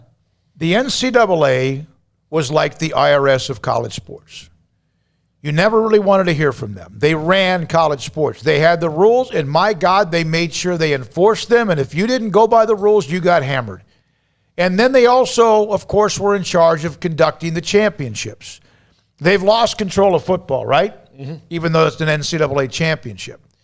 The men's basketball tournament is a powerful deal. That's the number 2 revenue thing in America when it comes to college athletics. They still run that, at least for now. But their enforcement ability has been shattered. Sometimes because their own rulings have been stupid and they've been taken to court. And sometimes because everything is changing daily because of who we are as a society, a country, and they can't keep up with it. And quite frankly, they had their mask ripped off. I mean, they all of a sudden everybody realized, like, oh, wait, you don't really have control over that. Oh, wait a second, you really don't have the authority to be able to do that. So, yeah, like I think that they were able to kind of have a mask on for a while, and then enough smart people got together and said, wait a second, and ripped it off. And then once they did that, it was like, it's like the Wizard of Oz. You think it's the great and powerful Oz behind this big, huge voice, and it turns out it's just another munchkin. Like, you know what I mean? It's not nearly what you thought it was. I was so scared people, of that guy. You know what happened with the NCAA is people, they would say things, and then people would go, why? And for a long time, the NCAA was like, well, that's just how it has to be. And then the more you ask why, that's just the way it is. You're not like a 5-year-old asking that question anymore. You got to answer the question. Yeah. Like, why? Okay, here's why. Yeah. Are we home there? Mm-hmm. Are we there yet? 303, you asked me, this is something we need to get to because it had to do with today. You asked Mac Rhodes yesterday about President Livingstone's appointment to the NCAA Constitution Committee. That almost sounds as she's being rewarded by the NCAA as its high visibility. Is there any connection to today's announcements? I will say this. I did text somebody who's a Baylor administrator when she and Mac Rhodes were doing their presser, their Zoom deal. I thought she rocked that. I thought she was strong. I thought she handled some very tough questions. That's her job. And when I sent that to an administrator at Baylor, I was told, you do understand there's a reason why she's on that Constitution Committee. And today had part to do with that just because of how she handled a very tough situation. So basically what you're saying is that, yes, it does have some direct tie because they were impressed by what they saw from her? Is that basically what you're trying to say? I think so, but it had nothing to do with Baylor getting any kind of penalties, less or more. Oh, yeah. But no, she made enough of an impression. Yeah. When we come back, we have yet another segment, also Paul's Top 5, much more to come. This is Sikkim 365 Radio.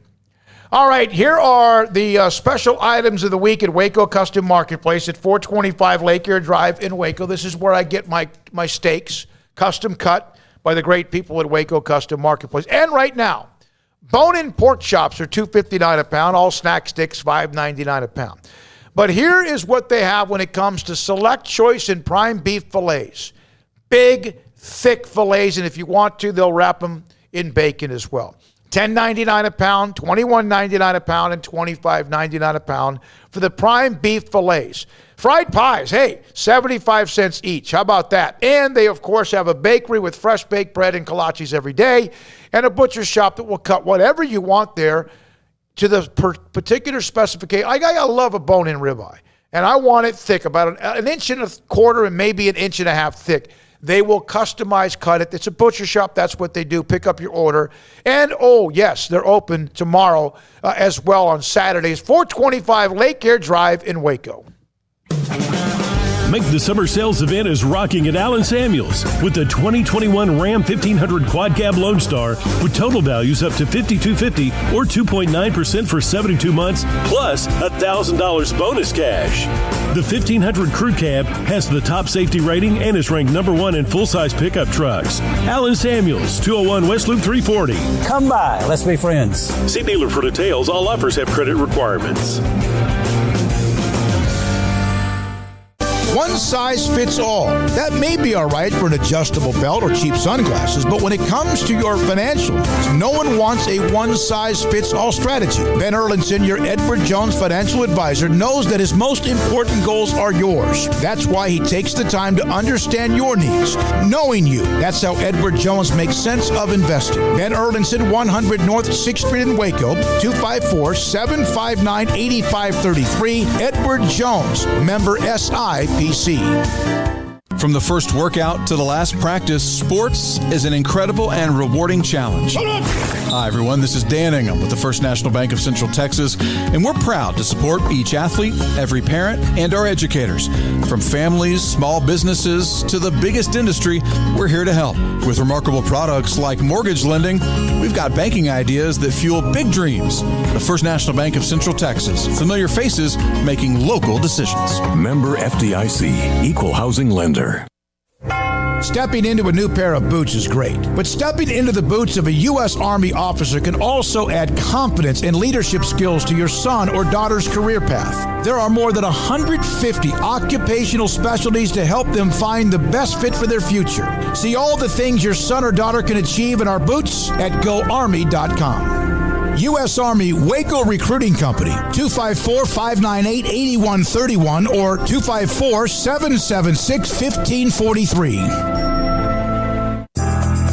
Riverbend Liquor and Wine, Lakeshore Drive at North 19th Street in Waco is a hidden gem. They've got a great selection of spirits, wine, and the most extensive selection of craft beer in Waco in their gorgeous walk-in fridge. And they have an amazing array of high-end bourbons like Pinhook, Weller, Buffalo Trace, Brush Creek, Hotel, Garrison Brothers, Thomas S. Moore, Hooten Young, and Bardstown. Great customer service and a convenient and speedy drive-through window. Riverbend Liquor and Wine. Find out more on Facebook and Instagram.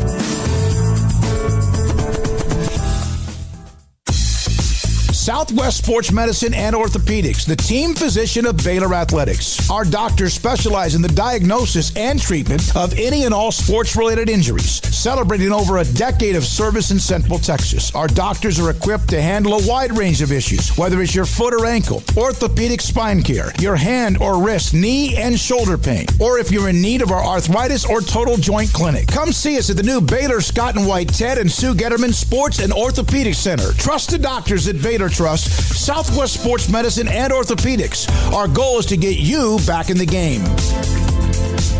With so many companies and policies out there, it gets so confusing shopping for insurance, and I never know if I'm getting the policy that's right for me. Luckily, I met the team at the Niche Group Insurance Agency. With the Niche Group, you can go to one company and get access to coverage options from many insurance carriers, and you get to speak to a real person about your specific coverage needs. With the Niche Group, I know I'm getting the right coverage at the right price. If you need insurance, talk to the experts at the Niche Group at 1-800-258-8302.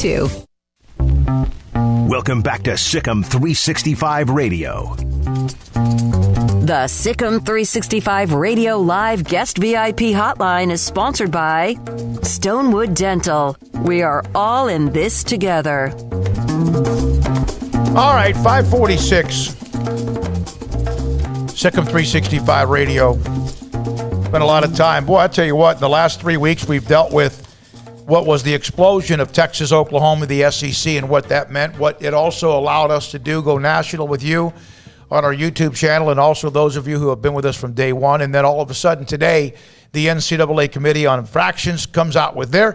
I was going to ask you about the quarterback position at Baylor today, and we will. We'll get into that. Craig's written an article about some of that with the offense and, of course, the defense. I'm telling you right now, I'm asking football questions. I mean, I'm interested in hearing what Dave Aranda has to say on this, and I'm sure it's a huge relief for him, but it's something that was already 5 years underway when he arrived here. So, I mean, you talk about having literally nothing to do with any of it. Dave Aranda had nothing to do with anything. But I'm sure, it's a huge, like, again, going back to the same phrase, it's a huge relief. You can move on now. You don't have it hanging over your head. You don't have it being used against you in recruiting. Now you'll just have the whole expansion thing being used against you, but so will 7 other teams in the conference, and who knows how that will all shake out ultimately. So will any school that an SEC school is recruiting against across the country. So it affects them more directly, obviously, but that's going to be used. Look, basically what it boils down to Dave Aranda and how this punishment is administrative issues. Like, how do you regulate the punishment for a year, considering that and again, I said it earlier in the show, they're coming off a year where they couldn't do official, unofficial visits or anything. So, they navigated that fine, and they are recruiting really well. So, they've proven, to your point, that they can get over some obstacles and still recruit at a pretty high level. This is a lot easier than that. Yeah, now like the biggest obstacle they had is completely out of their way. And again, the only real thing, you'll deal with some teams saying, oh, they only won 2 games last year. Dave Aranda's on the hot seat. So I'm sure somebody out there somewhere is saying that. But, the whole NCAA thing that was getting pulled left and right for years on years, that's out the window now. That's huge for Dave Aranda. Mm-hmm. All right. I wanted to mention this from Paul Bloss. He had mentioned he was at practice over the weekend. And he was talking about the quarterbacks. I was really impressed with the progress of Gary Bohannon. Realized it was only 2 hours, but his passes looked solid, sharp to me. I love the way he planted his feet and moved during the scrimmage. Looked really good. Appeared to be performing very nicely. Jacob Zeno threw a few picks, but didn't look as confident. Passes appeared to be high a lot of the time. He did struggle with that during the spring game, but I've heard that he's cleaned that up a little bit. In the media session, it looked to me, this was, I think, Saturday or whatever day that was, that Gary looked very much in control. You had the feeling watching him on the field that others might be thinking on the team he's number one. No one has said that. But he also mentioned as far as the wide receivers, R.J. Sneed, the leading receiver coming back, Tyquan Thornton. Hal Presley, the transfer from Auburn, size, looks to be very impressed with him. So that's just a note from somebody who was at a practice over the weekend. Yeah, we haven't really talked a lot of football, not even Baylor, much less, others. We've had some guests on, so we'll definitely be ramping that up as the season draws closer. But, the quarterback spot, they've got to get that figured out. I don't know right now, who's in command. If I had to, gun to my head, make a choice, I'd probably say Gary Bohannon starts week 1. But I've also said on the podcast and on the boards and stuff that I am not of the opinion that whoever's named starter is necessarily the starter in week 5 and in week 10 and in week 12. I think they're going to get a shot, and if they do well, then they're going to be the starter and remain the starter. And if they don't, then I think you've got 2 other guys that are going to be ripped and ready to go that are going to want to get in there and show what they can do. So, whoever it is, I think it'll probably be Gary, but I don't know. But if you get that job, you better hold on to it because it's not going to be a guaranteed thing, being named the starter initially. But they do have a very talented group of wide receivers. They've got 5 freshmen, including Presley, because he went to Auburn, but he went in there a semester. So he's still a true freshman. Running backs, you got a lot of bodies, but you got a couple big guys on top in Abram and Treston. Abram Smith and Treston Ebner, tight end room with Ben Sims. There's a lot to like about this offense, except for, the question marks about the O-line, which obviously O-line and a new quarterback, not stupid enough to believe that's not going to be impactful. It certainly will be, but I don't think it's not something that they can overcome because I do think there are a lot of other areas where they are pretty strong. So I'm intrigued by this new offense from Jeff Grimes. All right. We break here in your top 5. We have to take a break here. We appreciate a lot of you on the chat room are getting into a lot of things, and it's almost to the point where there's 5 or 6 topics going at once, and we love it. We do. I did send out a note earlier today. We're a family here. That doesn't mean we're going to agree on everything, and some of you have disagreed with us on a lot of things, and that's fine. But one thing that we are not going to want, we don't want it, we are not going to let everyone get into the gutter when it comes to start pointing, getting personal with people who are a part of this show in the chat room. I wanted to say that, so in case you didn't hear it or read it, I wanted to say it. We love everybody that's a part of it, but don't go in the gutter, don't get crappy, don't get personal, don't get vulgar, and you'll be just fine, and so will we. This is Sikkim 365 Radio. BetUS.com. You've heard us talking about them lately. They're right here over my shoulder. BetUS.com Remember the promo code, SICK'EM125. That's a 125% bonus on your deposit of $100 or more. That is a pretty good incentive to sign up. And look, if you need other incentives to use BetUS for your gambling needs, they've been serving clients for 25 plus years and pride themselves on being known as America's favorite sports book. They've got action on every sport across the world, so they can pretty much guarantee that they've got your game. And BetUS offers the industry's biggest retail bonuses to keep their players betting longer. That includes our promo code, SICK'EM125. Remember it, please. Do it for us, SICK'EM125, and you're going to 125% bonus. And the BetUS loyalty program is legendary. They keep their players up to date with articles, players, and team stats and trends, giving you the right tools to make the best wagering decisions. That's BetUS.com. Remember promo code, SICK'EM125. At Baylor University, students find their place to shine. They're faithful friends and inspirational leaders. They're championship teammates and independent thinkers. They're on the cutting edge of high tech and in the halls of history. If you want to make the world a brighter place, you can. And if you want to shine in your own way, you can. The spark you need is already inside you. Bring it to Baylor, where lights shine bright.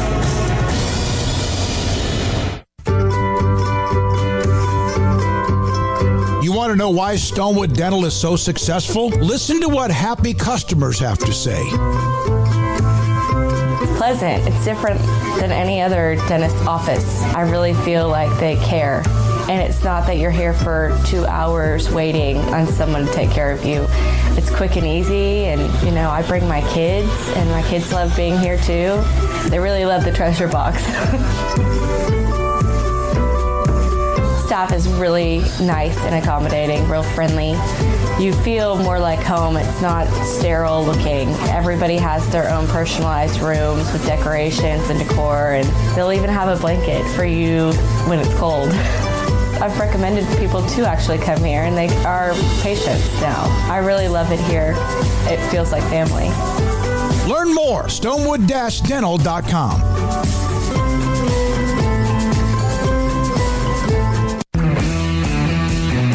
At Marco's Pizza, get craveable pizza made the Italian way with dough made from scratch, an original sauce recipe, 3 fresh signature cheeses, and premium toppings you love, served hot and safe. Right now, you can get unlimited medium one-topping pizzas for just $6.99 each. Why stop at just one? Order with your app or at marcos.com for curbside, carryout, or delivery today. Marco's, pizza lovers get it.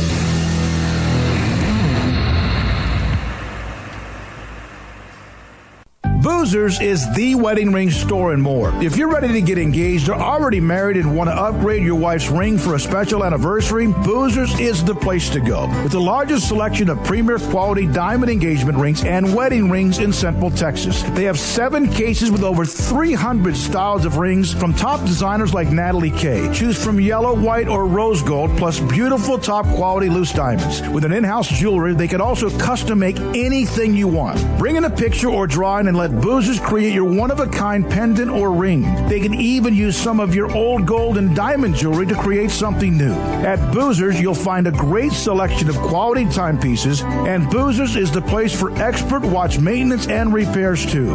They specialize in expert Rolex watch repair for fine jewelry, watches, custom work, and more. Go to Boozers on Valley Mills and Lake Air Drive in Waco. Boozers, the wedding ring store.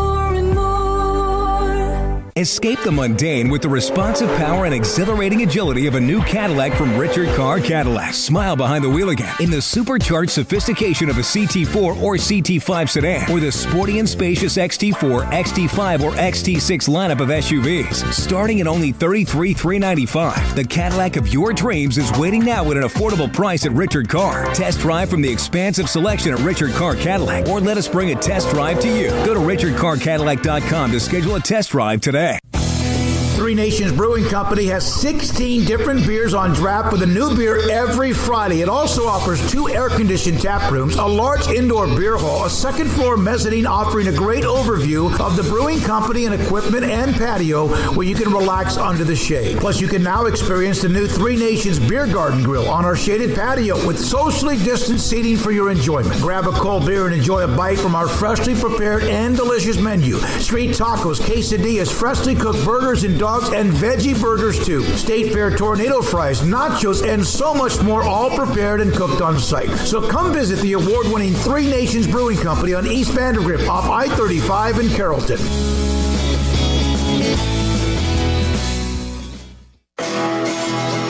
Welcome back to Sikkim 365 Radio. This is Paul Catalina's Top 5 at 5:55. Presented by Slapsticks Comedy Club. For ticket information, go to slapstickscomedy.com. I'll be at Slapsticks on Saturday, the 9:15 show. So come see me. Throw some jokes. All right, top 5 takeaways from the NCAA ruling today. And I want to repeat some of this stuff, and it may seem like a rehash, but I thought this might be an opportunity to maybe simplify and be straightforward very quickly because also, of things we've heard. Yeah. Yeah, and also close the book. Yeah, close the book on it. All right, number 5. Baylor's problem was much larger than the athletic department. Much, much larger. So when you think about this case and you wonder why it was ruled the way it was, and you if you want to read the findings, it's on ncaa.org, and you can read the whole thing, that this was much larger than the athletic department. Yep, and that was my opinion from day one, 6 years ago when this all started, was that this wasn't just a football thing, and to no avail tried to say that. Probably should have been smarter than to think that people were actually, during the heat of all this, really going to want to listen to anything other than the worst possible scenario, but that's what it was from the beginning, and that's what it still is now, and the NCAA just showed that, yeah. Number 4, there was no lack of institutional control, and that's kind of hard, like, to wrap your head around. It's puzzling to me. Yeah, that was not mentioned. Yeah, I mean, like, and they mentioned it in the brief release about it. It was like there was no lack of institutional control from the coach or the AD or the president, especially given that, I mean, basically they're admitting that the entire institution was a mess when it came to this issue. Right. But there was not. And so that was not part of this ruling, in that at every turn where they thought they might have had a lack of institutional control, they did not find cause to say there was a lack of institutional control. That is something to maybe redefine as you reconstitute, because, I mean, dude, to me, it's the definition of a lack of institutional control. I mean, just on the surface, it's absolutely that. It'd be one thing if it was just the football team, and then, yeah, there would be no lack of institutional control because it would have been more of a program issue. But as we've repeated now, this was absolutely the institution. So how they had a handle on the control in the eyes of the NCAA, I have no idea. Like, that one is a bit of a stunner to me. I thought that was going to come in some form or fashion, but, it was not the case. All right, number 3, there was only one impermissible benefit. So of all this and impermissible benefits, there was one. A student athlete, a football player, cheated on a quiz. Which is the first time that has ever happened in the history of college football, for sure. Apparently, allegedly, a person on the football staff who is right now Odell James did not report that properly.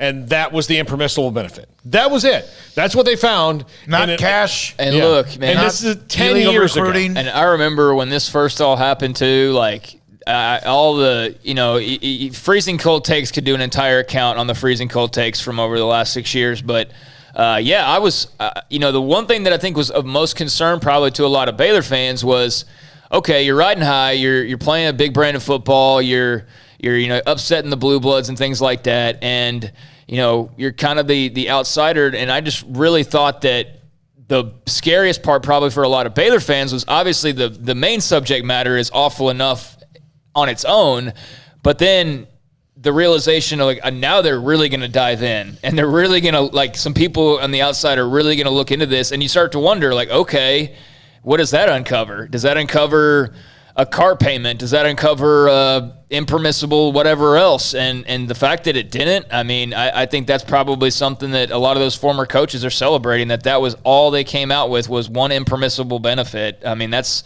kind of shocking, honestly.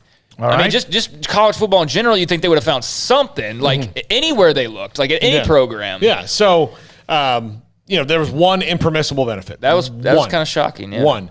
Number 2, Art Briles didn't handle things the right way. That's in the report. That's based on the testimony from Briles himself. And look, I know that he believes that this exonerates him, and I think it does to a little bit of a degree in that, but I do think it's clear that the leadership at Baylor was not handling things the right way, and he's part of that leadership. Whether he's the number one, he's not the number one culprit in this. This was much larger than Art Briles.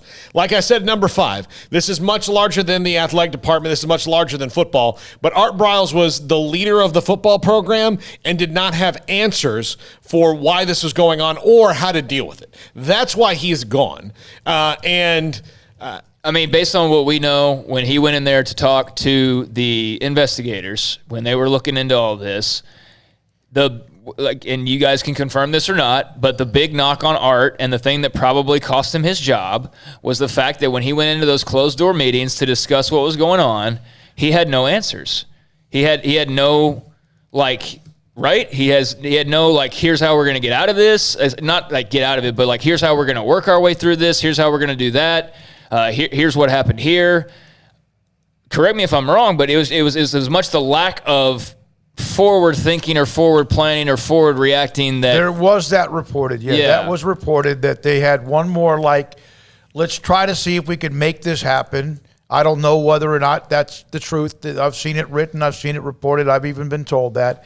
And they had a meeting, and he struck out. Yeah, I mean, he didn't have the answers that they were looking for. I mean, bottom line is that doesn't really matter now. But yeah, today I think somewhat clears him partially, and then again it doesn't. So I think you're kind of still where you were, except for now there is this big allegation that's been hanging around you that you can point to and say, no, it's not exactly the way it's been portrayed. But I still think there's plenty of bad blood and plenty of negativity towards him that he's never going to be able to shake entirely. No, and look, if there were 30 people who deserve to be fired from this, I think Art Briles is probably 28th on that list, and they all did a bit. But he still was the leader of the football program, and he was the one that ESPN put out as and I'm not saying again he had no blame in all this. Clearly he does.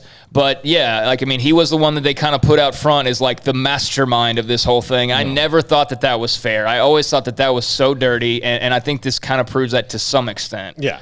And number 1, the NCAA cannot prosecute criminal cases.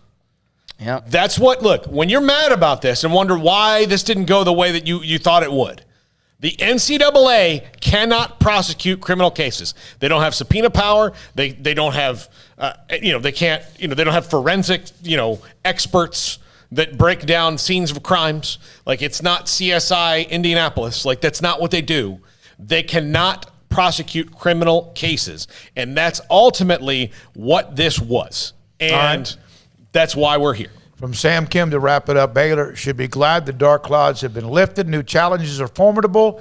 Best wishes to Baylor and their fans, and this is not even from a Baylor fan. We appreciate that. Another one that ended. Hope Coach Briles does get a chance to coach again in Division I from Todd Lee. 5-year dark cloud gone. Thanks, Sam. I mean, I am interested to see if this does change things in the minds of those hiring coaches and who, will – potentially go out and say hey, now that this is out in the open, maybe we try to look at him. I don't know how that's going to go, and it's not really a concern at all of mine. But I think for the people over that we're venture over to campus in just a moment, as a matter of fact, to talk to Dave Aranda, I'm sure there will be a huge feeling of relief. At the same time, you have to keep in mind where this all stemmed from and realize it's not a day to throw a party, but it is a day where you can kind of take a deep breath if you're a Baylor fan. And now this question that's lingered is finally, put to bed, and everybody involved can move on as best as they can. Thanks to Hayden. Thanks to Jack. Thanks to Armstrong. We're headed over to Baylor to hear what Dave Aranda has to say about today's news. For Paul,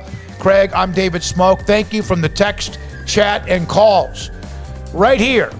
Sikkim 365 Radio. Good night.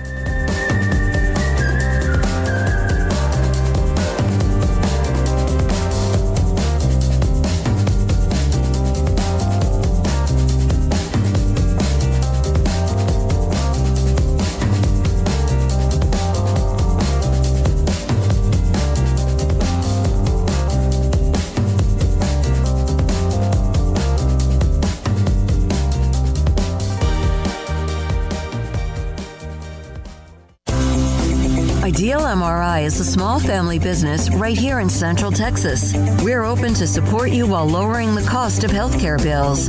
When you need an MRI, ask your doctor for an Ideal MRI. Visit us at idealmri.com or call us at 833-IDEAL-MRI. After my first car accident, I feared the biggest damage would be to my wallet.